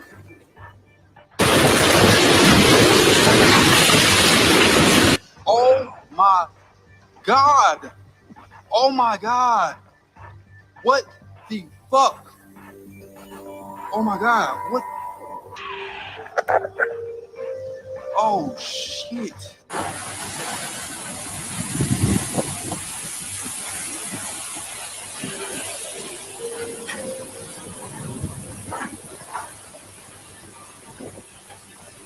A series of powerful tornadoes swept across Tennessee on Saturday, killing at least 6 people, injuring dozens more, and leaving tens of thousands without electricity. The storms also caused widespread damage to homes, businesses, and infrastructure in several counties.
According to the Montgomery County authorities, 3 of the victims were a child and 2 adults who died when a tornado touched down in the afternoon. Another 23 people were treated at the hospital for various injuries. County Mayor Wes Golden said it was a sad day for the community and asked for prayers for those affected by the disaster.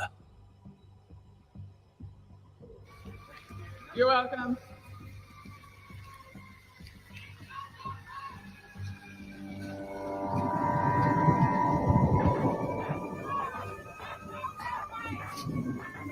with mommy.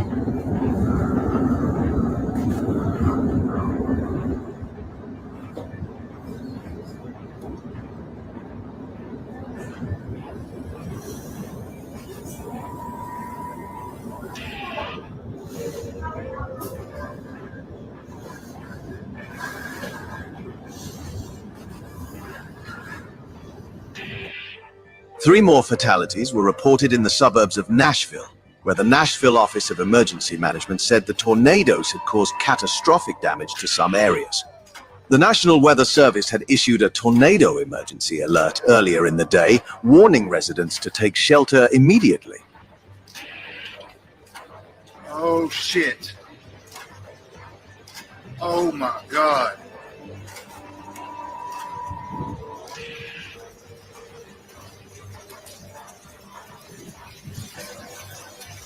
Holy shit.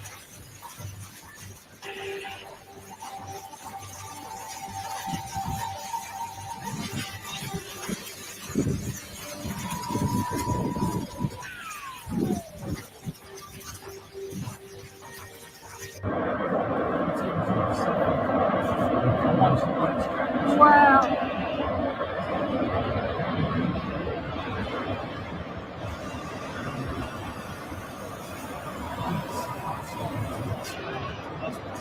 Wow, I know why. Look at that thing. Wow. Look at all that debris. So we're at Tobacco and Sandburg and Clarksville near Fort Campbell. This is incredible. Thank you.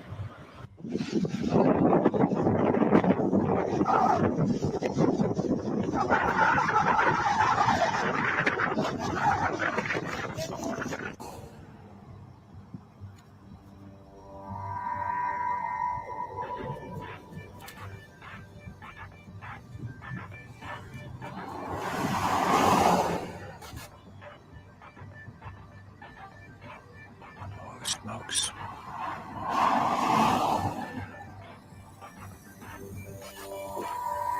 The storms also knocked out power to more than 80,000 customers in Tennessee, according to a website that tracks outages. The Montgomery County Sheriff's Office said there was damage to several homes in the city of Clarksville, which has a population of over 220,000. Multiple trees, power lines, and houses were also hit by the storms in the rural town of Dresden. Emergency services said saw that officials urged people to stay off the roads as emergency crews were working to clear the debris and restore the services. The Montgomery County said on its Facebook page that it was still in the search and rescue phase of the disaster and that a local school and church were set up to shelter those displaced or in need of assistance.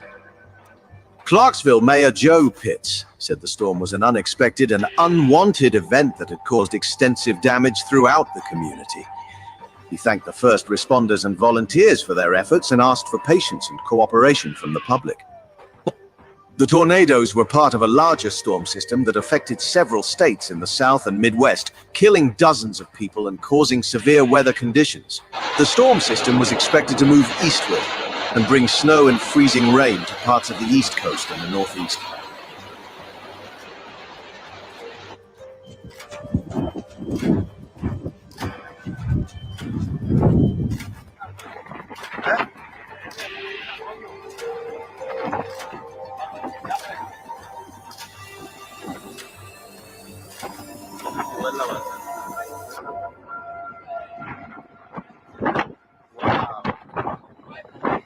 Al semáforo.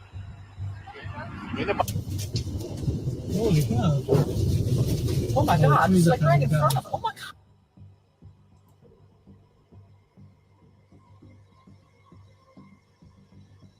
Oh my God.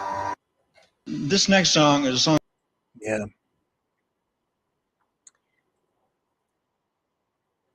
So we know that the cleanup there is continuing. I have to tell you, when I've been down to Tennessee, and I think they've got the friendliest people maybe in the world there. unbelievably friendly. I could not believe I went down there to do a special documentary many years ago, probably maybe 20 years ago. And the hospitality, just everywhere I went, the people were just so friendly. Still sticks with me today. But yeah, just checking here, and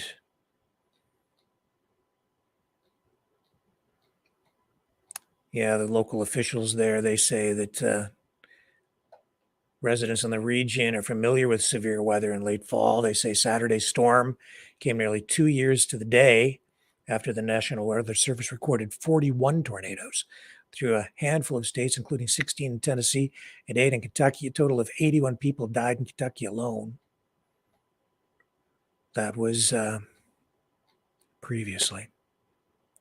So at least 6 tornado tracks were reported Saturday in central Tennessee.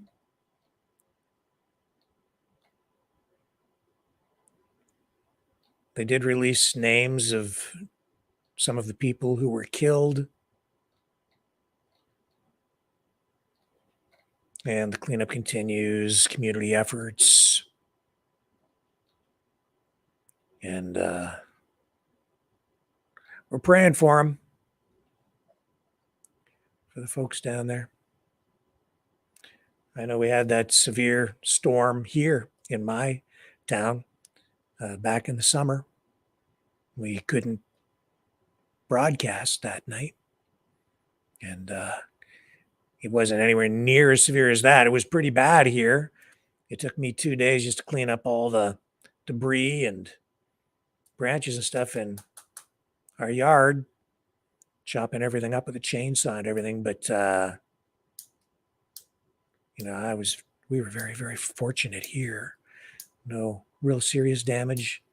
Nobody really hurt here. But even with that, I still see damage around the neighborhood from that storm. So what these folks are facing down there in Tennessee, they've got a real challenge on their hands. Let's take a quick break, and we'll come back and go to the phones.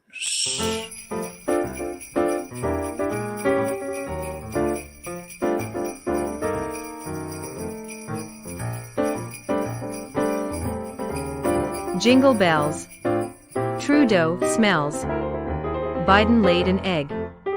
Klaus Schwab's deal has no appeal. But tomorrow is a brand new day. Hey everyone. Have a merry Maverick Christmas. And a magnificent new year.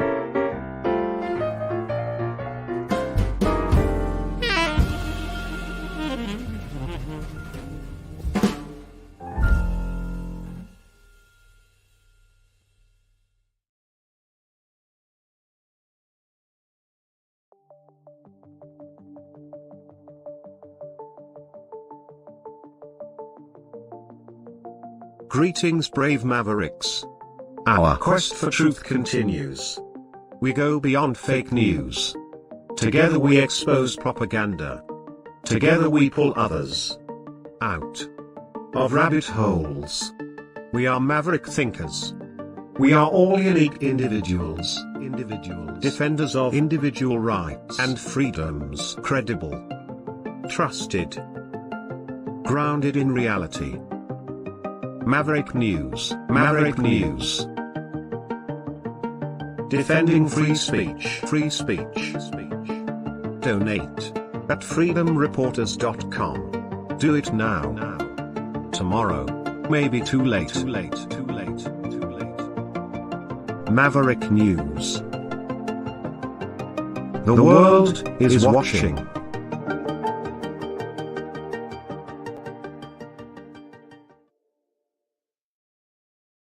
I'm back. A note about last night's program, and I do want to clarify something because I guess I threw a few people for a bit of a loop. There was a video that ran that looked like it was the channel being hijacked by Anonymous. You may recall that video ran some months ago, back at a time when we were actually under cyber attack. And then I produced that video as sort of an attempt at satire, a joke. Well, it ended up in the lineup of videos inadvertently last night, and I triggered it, not intentionally. I thought it was another video, not really a big deal, but it ran, and some people thought it was real. So it not hacked, not real. It was me replaying that old humorous, I thought it was funny,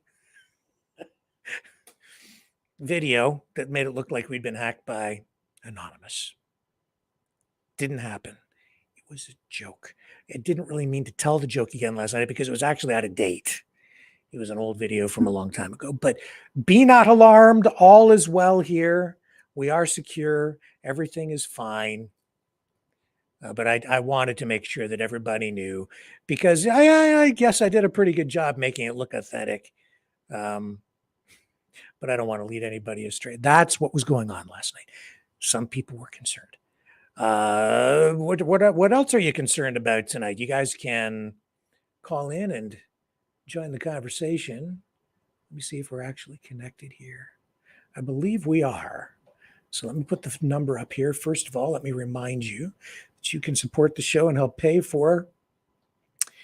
cover the costs of running these phones and cover the other expenses that we have. Producing this every night, this is 100% entirely supported by you, the viewers, you, the people.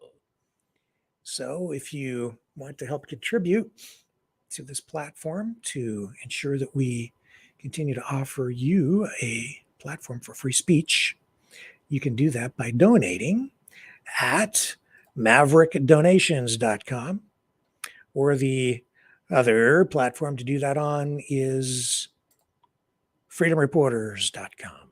You can also donate through the Rumble Rants. Please like, share, subscribe. You know the drill. If you're on Facebook, share. If you're on YouTube, hit the notification bell, and please consider subscribing over on Rumble, where we continue to grow.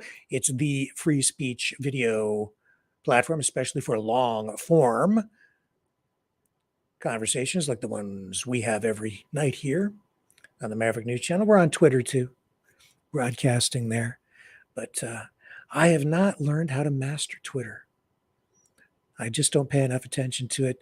We have some people watching there, but I see so many people, having great success over there, attracting an audience, but I'm just not sure that our format is well suited to the Twitter social media outlet with Elon Musk. I think it's more for short form stuff, which maybe I should be producing more of.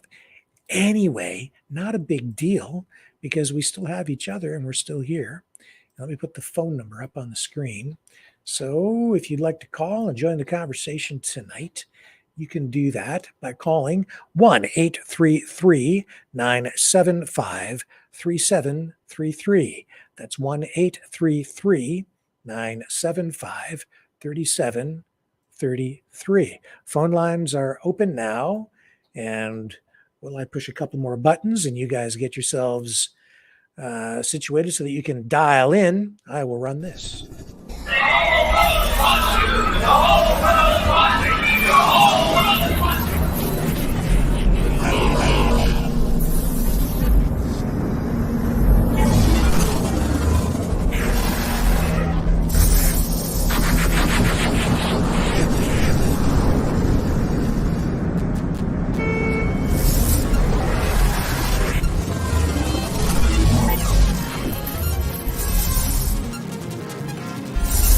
Maverick News. The world is watching.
Maverick News. The world is watching.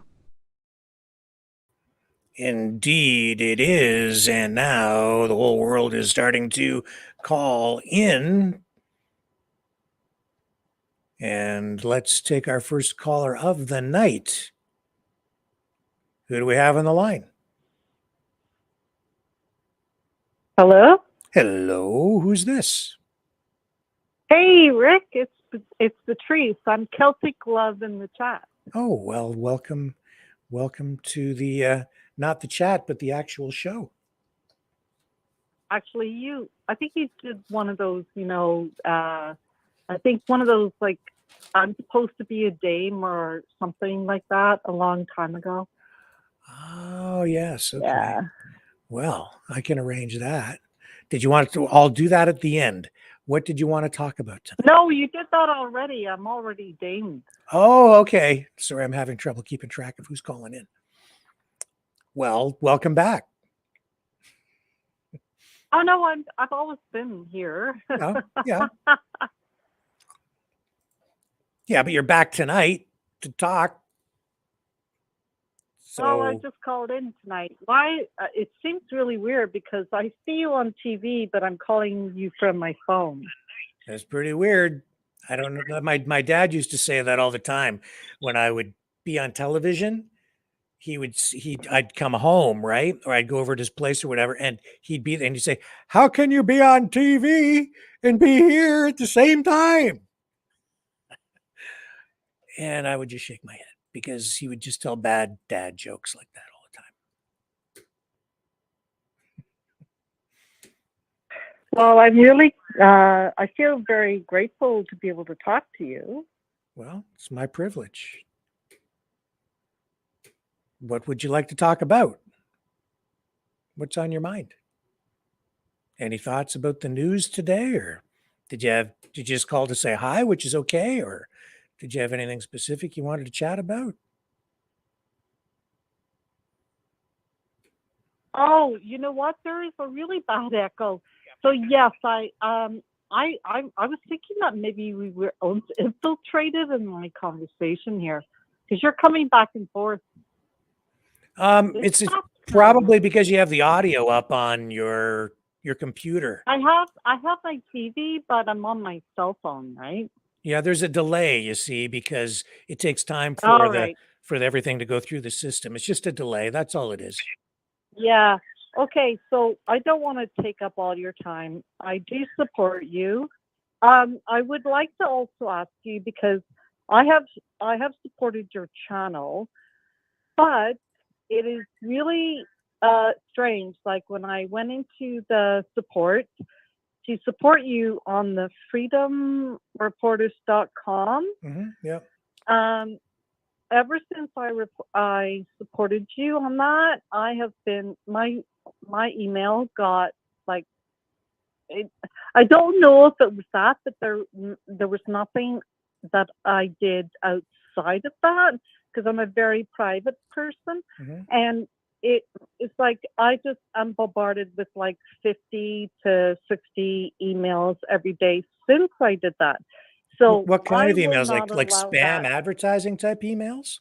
Yeah, just total spam. Like it's all about everything from my age group, like anything to do with like your knee problems, your hip problems, your brain problems, dementia, all this stuff to do with older people, right? Because I think the people that follow you are usually my age in their 50s or above.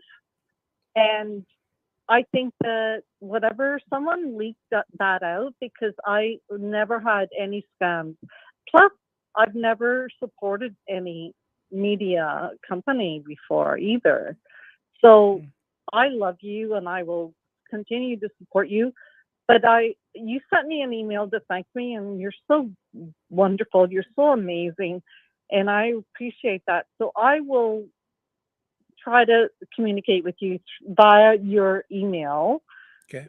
So I can send a check because I don't want to do it through, like online because I've never had an issue with that before. I don't Anyways, know, because that I link love your takes program. people to PayPal is where that goes. And there shouldn't be any, like, I'm not aware of anything on there that would prompt, like, they don't have any advertising or stuff to click on that page Yeah. malware, so it doesn't make sense to me. And of course, we don't, like, I don't have any affiliation with anything like that, so I'm not sure. No, I'm not if- saying that you do. I'm just trying to understand, how does this get out there? Because I've never had an issue Yeah. ever. And then when I went to talk to my provider, and they said, "Oh, you must have done something. You must have done something." I said, "No, never. I've never done anything. The only thing I've ever done is pay for this, and I don't blame you for it, or not at all, Rick.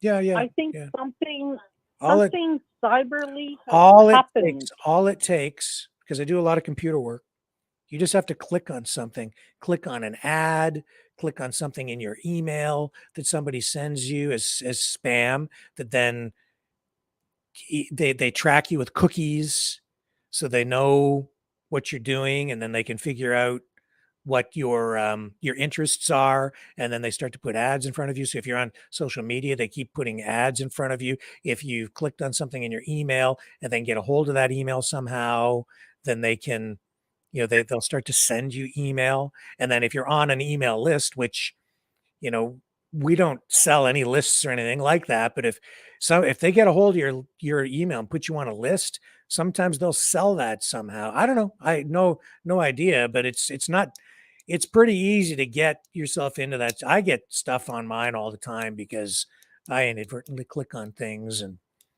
I get spam too. Yeah, but are you like deleting 50 to 100 a day? I don't have a business, but I'm deleting 50 to 100 a day on my email now. Yeah, way more than that. in my case, yeah, because I guess you are. Yeah, I get hundreds of emails from people, Yeah. just real emails, and then I get all the spam too because I'm so active online, right? But that's okay. Yeah, I shouldn't compare myself to you. Anyways, on a happier note, I just want to be able to bring a sense of joy. Like, there is so much beauty in this world, Rick, and we're in so much pain, all of it. Yes. It's horrible. It is really horrible. And I love the chat. Like, I've been watching you on YouTube the last month. I couldn't get you on YouTube. I'm normally in the Rumble. I can't get Rumble on my TV, so I can't sit on a couch and just watch Rumble and listen to the chat. I have to be busy all the time. And it's so hard when I sit down, and sometimes I involve myself in the chat, and I love every single person. And it's so wonderful to just see you blossom into the man that you are. Because when I first met you on TV, when I saw you first, I thought you were just like, who is this guy? What's going on with this guy? He's really looking for truth. He's really searching. And I have grown with you and myself through this journey. It has, and I yeah, really it's been a journey. appreciate everything that you've done, because when you get when you get set up, I stand back like a mother and I go, "Stop it, Rick, stop it." And it's so funny because I treat you like, wake up, like a brother, like kind of like, no, you're not going to give up, Rick. You've got to keep going. So I really want to tell you, and just to let the world know, everything is going to be okay. We're not done. We are going to we're entering into this new form that is beyond a lot of people's understanding, but with love, with love and with respect, we will get through this. Yes. And it's up to us to give up our egos and to say, I love you. Stop being afraid to hug a person, Yep. to love, to be able to say, what can I do for you? Because when you give to others, what you get back is 15-fold. You can never expect that kind of love in return. Yeah. And what you are doing, Rick, is God's work. And I appreciate that. I know people may not accept me from where I'm coming from, but I have my life. I grew up in my way. I have had my experience. And I'm only projecting my knowledge onto this beautiful family that I have felt a very deep connection with, and that I've watched you for 2 years now, at least more than 2 years. Since when was the frickin' trucker convoy? So I don't know how long that's been. It seems like a lifetime. It seems like it's almost embedded in our bones as Canadians. Yep. Because as Canadians, we will never forget that. That was the wake-up call for us as Canadians to speak up, reach out and say, we will not tolerate or comply. Yep. End of story. Doesn't matter what bitch or bastard comes into our lives, we have a foundation. And that foundation is love, respect, and Canadians, we accept everything. Do not come into our country and change our culture. Do not come in and say we cannot respect Jesus, Judaism, Muslims, whatever religion. But if you come in and you bring your history, you are not allowed. You come into our country under Christian law. Christian law is the Son of God. And regardless of what religion, we are under the power of God. And we must respect him at all costs. I respect all religion because if you have a religion, you have morals. But you cannot kill others or disrespect or hate. Everything comes from love. If we don't love each other, we can't exist together on this earth. We must love each other. That's exactly right. Your thoughts, Rick?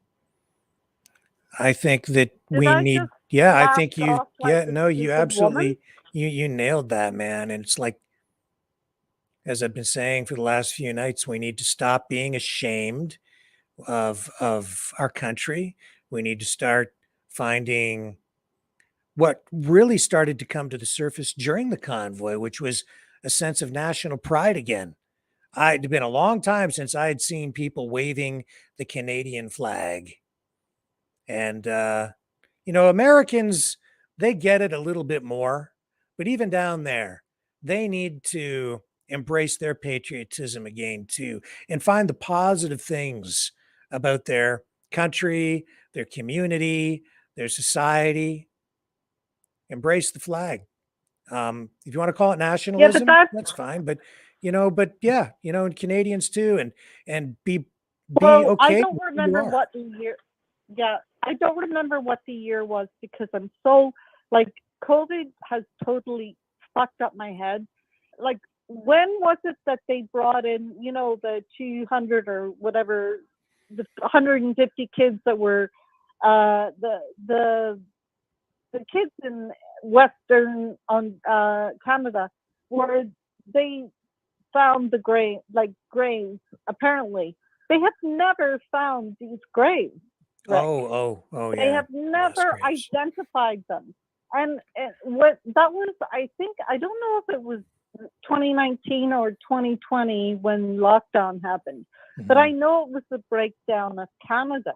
It was the total immediate breakdown of our country, because I went into a flippant. I was recovering from a very bad accident. I broke both my hips. I was supposed to die. I never died.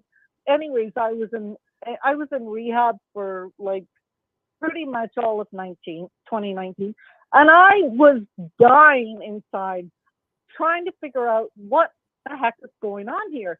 Now I'm a Catholic. Like my Catholicism's now being tested. Everything was being tested. Now we went in. I don't know if it was before or after, because I was in such a brain fart at the time, recovering, and I don't know. Everything is orchestrated. To my understanding, it's to take out Christianity. What this government, which is what I believe the third government has done, is to remove Christianity totally from our country. And I truly believe, like, the churches that are being bombed right now, that's not bombed, but being put on fire. Sorry, I come from Belfast, Northern Ireland. I grew up with bombs, but the churches that are being set on fire, that is not just happening just because. This is orchestrated in order to what's going on in Israel. Well, that little dwarf that showed up in Washington was to meet with the Biden thing that's supposed to be the president. Well, anyways, that was a joke. I watched that all today, and that was a joke. I can't even think about it anymore because it's just a joke. Anyone that doesn't understand that they were both reading. They were not looking up. When Trump speaks, he does not read from a paper. He looks at you. He talks to the people. They don't look at something that's like scripted. How can you understand? I could do that and I could be president. I can read from a piece of paper. Like, get over it, people. Like, why are the Americans so stupid? I don't know. Why am I feeling so frustrated? I don't know. You're off to a slow start, but you're on a roll now. I don't want to be, because I don't want to seem like I'm that way. I'm just trying to educate people. Like, if we don't hold our love is the most important thing ever. If we don't hold on to that, and if we escape, if we let all the fear and all this stuff come in, we lose control of everything. We have to hold on to it. I'm a very, very private person, very, very private. Like, I don't go into the chat very often, only when I feel like I have something to say. And I watch every single night. I never miss a night, ever. And I just sometimes don't feel like joining the chat because I don't think there's anything I can educate. But I want to educate too, not just the Rumble chat, because it's the greatest chat in the entire world. But I want to reach out to all the Mavericks and YouTube and all the other channels, that you need to realize that we are in the greatest time of our lives. We are so blessed to be here. This is great. We're not looking at World War III. Who thinks there's going to be World War III? We've been living it for 45 years. We're just getting out of it now. Yeah. And this is going to be amazing, Rick. Now, I think tell so. me something that I don't already know. Well, I know that Zexi Lee has filed another lawsuit against some of the Freedom Convoy defendants, like Tamara Litch and Chris Barber and some of the others named in this lawsuit. I think it's a new one. What was its worth? I heard about it today. I got some notes on it. I think $290 million or some crazy amount like that. Don't quote me on that. Let me confirm this for you. Now, Zexi Lee, who was a government paid Yeah. advocate to, this is so really ridiculous. Like, you look at, what's that little fucking ugly bitch? Oh, Theresa Tam. Yeah. The Fauci of Canada, right? Theresa Tam. The Fauci of Canada, right? Yeah. Yeah. Theresa Tam. Who's the Fauci? Here's the story. This is from the Justice Center for Constitutional Freedoms. Bring that up. Sorry, did I interrupt you? Did you have more to say about that? Oh, no, I just wanted to voice my opinion. The Theresa Tam is the Fauci of Canada. Yeah, well, that's true. She is. She is definitely in that And position. she's still on TV. I see her every time I go on MSN, and I go, what the fuck is that woman doing on my TV? Like, why is she not, like, already hung and quartered by now? Well, there's a story that we're going to be. Are you on YouTube? You know what? You want to know You're more on about? YouTube, aren't you? Yes, we are. Yeah. Oh, I'm sorry. That's okay. They don't ban us for swearing. But tomorrow night we are going to have some special guests on talking about the Adamson's barbecue lawsuit, which, if successful, might set a legal precedent that could help everyone that was charged during the pandemic and still has outstanding legal battles. So we're going to be talking about that tomorrow night with a couple of special guests who are going to be on the program who are connected to that legal case. So that's related to what you were just talking about, actually. So tune in tomorrow for that. Oh gosh, well, I'm always here. Like, it doesn't matter where I am. I'm on. People think I'm a freaking nut bar because, like, I gotta listen to Maverick. I gotta listen to Rick. I'm not always on the chat, but I listen every night, and I love all the people on the chat. I think everyone is really a great family, and I know that when things come to crunch, I know I could reach out to the family on the chat. And I know that someone would help me. Yep. It's true. That's for truth. And as I would you, Rick, if you ever come down to the end of your ropes and you can't keep your channel alive, I would do everything in my power to give you as much as I can. Well, I appreciate that. You are a truth. You're a truth talker. You're not a truth seeker. You're a truth talker. There's a difference. I suppose there is. I hadn't really thought of it that way, but yeah, I guess you're right. You must remove how we get labeled for truth seekers, we're all these little stupid little brainwashing things that they try to put on. We're truth speakers. And that's what you are. That's what God gave you this industry to do. And I truly feel that you're doing your life passion. And you are doing it without being a multimillionaire and having lots of money and going through life without stress. Yeah. But you're doing it from the passion of your heart. And you know what? It's also your soul. And when you come from your soul, God gives back to you twofold. Well, thank you. I appreciate you calling in tonight. We should move on because I've got Charlotte waiting in the wings here. Yes, So, of course. but thank you very much for God phoning bless, in. and I love you. I love you, and I love all the Mavericks. And I'm looking forward to what our lives are going to turn into.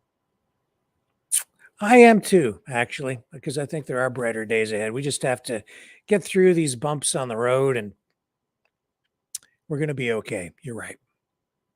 Everything's going to be beautiful. Yep, I agree. Thank you. God bless, Rick. Okay. And just so I can just bring you guys up to speed, that lawsuit, this is updated from the JCCF, $290 million lawsuit against Freedom Convoy participants designed to silence expression. The Justice Center announces that lawyers representing Tamara Litch, Chris Barber, and other defendants against a class action lawsuit brought by Zexi Lee and other Ottawa residents will be in court this Thursday, December 14th. Tamara Litch and the other defendants have filed an application to dismiss Zexi Lee's $290 million class action as a strategic lawsuit against public participation. A lawsuit designed to silence the expression of peaceful protesters. In February 2022, Ottawa residents Zexi Lee and Jeffrey Delaney, Happy Goat Coffee Company, and a local union commenced a $290 million class action lawsuit against Chris Barber, Tamara Litch, and other Freedom Convoy participants seeking damages against peaceful protesters for allegedly causing a nuisance. This lawsuit also seeks damages from citizens who donated to the peaceful protest. Anti-SLAPP legislation serves to protect defendants against strategic lawsuits against public participation. Lawsuits designed to silence a defendant's freedom of expression through threats of damages or costs. Anti-SLAPP motions are designed to end such lawsuits and are available to a defendant in any proceeding against them. Once an anti-SLAPP motion has been filed, the defendant must demonstrate that the proceeding against them arises from their expression that relates to a matter of public interest. If the defendant can demonstrate that their expression does relate to a matter of public interest, the plaintiff must then demonstrate that their lawsuit has substantial merit and that the defendant has no valid defense. A judge must then weigh the importance of the expression at stake against the importance of the plaintiff's allegations of harm. Lawyers in the Justice Center Network argue that the proceeding is against Tamara Litch, Chris Barber, and others do in fact arise from their expression. Donating to and participating in the Freedom Convoy amounted to an expression of support for the protest and of disagreement with the Government of Canada's response to COVID matters of public interest. Further, lawyers argue that Zexi Lee's class action lawsuit contains factual and legal weaknesses. It is not obvious that the proceeding against the defendants has substantial merit. Finally, the lawyers argue that the defendants do have valid defense and that the value of the expression at issue outweighs the allegations of nuisance against them. So, this Thursday, December 14th, the parties will proceed to oral argument at the Ontario Superior Court of Justice, arguing that the plaintiff's entire class action lawsuit is, in fact, a SLAPP action disguised as a nuisance claim, and that the lawsuit is merely intended to punish the defendants for participating in the 2022 Freedom Convoy protest. If successful, all or part of the class action lawsuit will be dismissed. So lawyer James Mason has stated that Zexi Lee's lawsuit engages the very purpose that anti-SLAPP legislation was designed to address, an attempt to silence peaceful expression and the right of defendants to participate in public debate. John Carpe, president of the Justice Center, stated today that the fundamental charter freedoms of expression, association, and peaceful assembly must be vigorously protected and defended, whether they are attacked directly by government or indirectly through a misguided civil action. So that is where that stands. So look for that on Thursday. Big development there. Any final comments before we move on to Charlotte? Well, hello. You just like solidified the fact that Zexi Lee is a paid informant and her court case is going to be thrown out like a freaking bullet out of a cow's ass. And, you know, it is ridiculous that we're even talking about this from this stupid woman who was bothered. And I'm sorry, I'm bothered by the fact that my elevator doesn't work today. But you know what? She gets to educate all of society and say, you have no right to do this or protest. We have a legal right. Why is she being brought? She's a paid informant. And we're going to see it all show up in court. And it, you know what? The funny thing about it is it's not going to go on MSM. We're going to have to just suck it up, Buttercup. Oh, yeah, we won that one. But no, the population, Rick, will not hear about it. You know what I mean? Yeah, I do. Like, it's not going to be broadcasted. Nothing about this has ever been broadcasted. Everything is kept into silence. Mm-hmm. But it's us that we need to keep it going. And the fact is very frustrating because when you can't teach someone, like my friend is on he's going, well, I think he already did, getting his 7th jab. And I don't talk to this person anymore because he thinks I'm a freaking nutbar. I don't care anymore. I can't save anybody anymore. Yeah. You know what I mean? Mm-hmm. Like, we can't. Enough education is out there. Mm-hmm. If you don't want to live, then that is, I think it's a cleansing of the spiritual road, to tell you the truth. Because at the end of the day, if you don't love God, you have no reason to be here. And I'd rather everybody leave that doesn't love God. It doesn't matter what God you belong to, as long as you know God and that, well, I have to be selfish here, that Jesus was the Son of God. If you don't believe that, then I think that you've got a lot more work to do. On that note, And that might be we better wrap it up. Be prejudice with me. That's okay. Thank you very much. I appreciate all the time that you spent, your thoughts and your kind words and your inspiration. Well, I am more grateful to have the opportunity to speak with you and to have your channel that opens up my heart more and more every day. And I am grateful. Thank you. All right. We'll talk again. Rick. Okay. Look forward to the next call. And let's get Charlotte on the line. Hello, Charlotte. How are you tonight? Good. How are you, Rick? Can you hear me? I can. Well, I only wanted to say thank you for the lovely, when I joined your channel, you sent me a message and I wanted to thank you for that. And that's about it, because who can top the last caller? She kind of said, well, she said a lot. I don't know if she said it all, but she said a lot. And yeah, there was inspiration in there for sure. Yeah. And I just wanted to thank you for the, and my name on the chat is On the Bit. On the Bit? So On the Bit is Charlotte. Okay. Yes. I didn't log in tonight. I see. Well, that's okay. You're over here. So that's all I have to say. Well, really, like I don't think that I can top what she had to say. Yeah. And of course not. Well, that's okay. But you could coax me into something. Well, I think, we're kind of getting to the end of the night, and maybe what we should do is just wrap things up with a Merry Christmas. How about that? Since it is that time of the year. Perfect thing. Merry Christmas, everybody. Okay. And with that, we will. Merry Christmas, Rick. Merry Christmas. And thank you very much. Thank you for everything that you do. And thank you. Because I watch every night. I listen to you. And actually, my partner said to me, like, I listen to a lot of stuff. And he said, Well, at least he's the most sane of the bunch. And that's not saying much. No, that's pretty good. Well, Pretty good.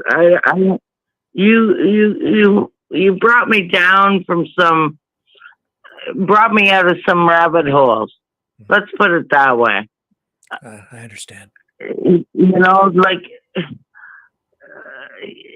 I have a friend that's always into rabbit holes, and I go there too because it's more fun. But you bring me back out of it, right? Yeah, you can't stay down there because it actually, I think it gets dangerous if you're down there too long. I know. I go down and explore once in a while myself. But yeah, you got to stay grounded. And that's right. And you're the grounding. You know, like every night at 6 o'clock, I get on there and I listen to you, and I think you're wrong about the chemtrails, but I'll give you that one. Okay, that you're wrong about that. All right. Because I live on a farm. One thing for you to think about, though. If they wanted to kill us with chemtrails, why would they do that? Because they're going to inhale or be exposed to the chemicals too. I don't think that. No, I don't think that. I think that they're doing that. What they're doing is changing the weather, so we'll believe in climate change. Well, I'm not disputing that they can manipulate weather with aerial spraying. That's an actual thing. I know that, but I don't think that they do it on the scale that people believe they do. Not at all. So I think people are mistaken when they see a lot of these lines in the sky. They're vapor trails for the most part. But yes, that is actual technology where they can seed clouds to make it rain. They do that. That is a real thing. No question about that. That's a real thing. It is a real thing. Yep. But yeah, and I'm not. I'm just saying that I've seen it. Not that I've seen it. I'm just saying that on July 1st, on this certain date, I was out fencing, and I'm out in the country. I don't live near an airport. There's an airport, a small airport. The trails were laid across the sky for 3 hours. I photographed the whole thing, and then they went away. Next day we had rain. I'm just saying, something fishy going on. Okay. Anyway. But did it rain fish? Because that's an thing that's actually happened from time to time too, you know. That actually has happened. Oh, yes, I read that book. What was that book called? I don't know. There have been actual incidents recorded Book of the Dead. The what? The Book of the Dead? The Book of the Dead. It chronicles all these weird things. I think it was when I looked into, when I went down that rabbit hole of the earth is flat. Okay. Well, you know, the raining of the fish, there's an actual... There's a weather phenomenon that actually can cause that, where there's like a funnel, like a water spout type of a thing, and I don't know all the details on it, but it can actually suck fish up out of a lake or the ocean, and then it can overland and drop them on land. It's happened. Yeah, it actually. Yes, it's happened. Yeah. I believe that. I know that's true. Yeah. Weird stuff goes on. No question about it. Weird stuff does go on out there. Not denying that. Yeah. Anyway, thank you. I really appreciate the call. This has been fun. Thank you. Yes, it was a great show. Yeah. And thank you for taking my call. My privilege. Thank you, and my pleasure. And there we go. And we'll have more weirdness tomorrow of that, I have no doubt.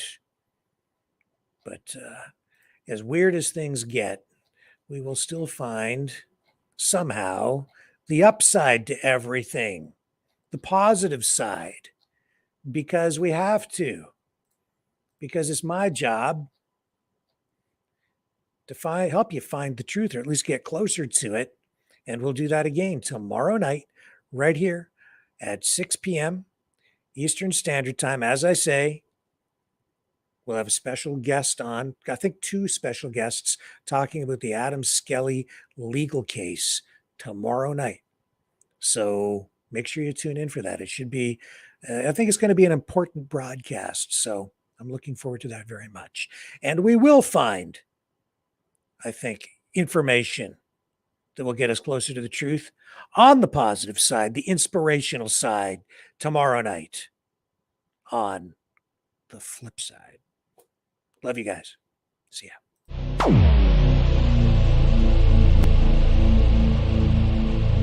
This has been a Maverick Multimedia production.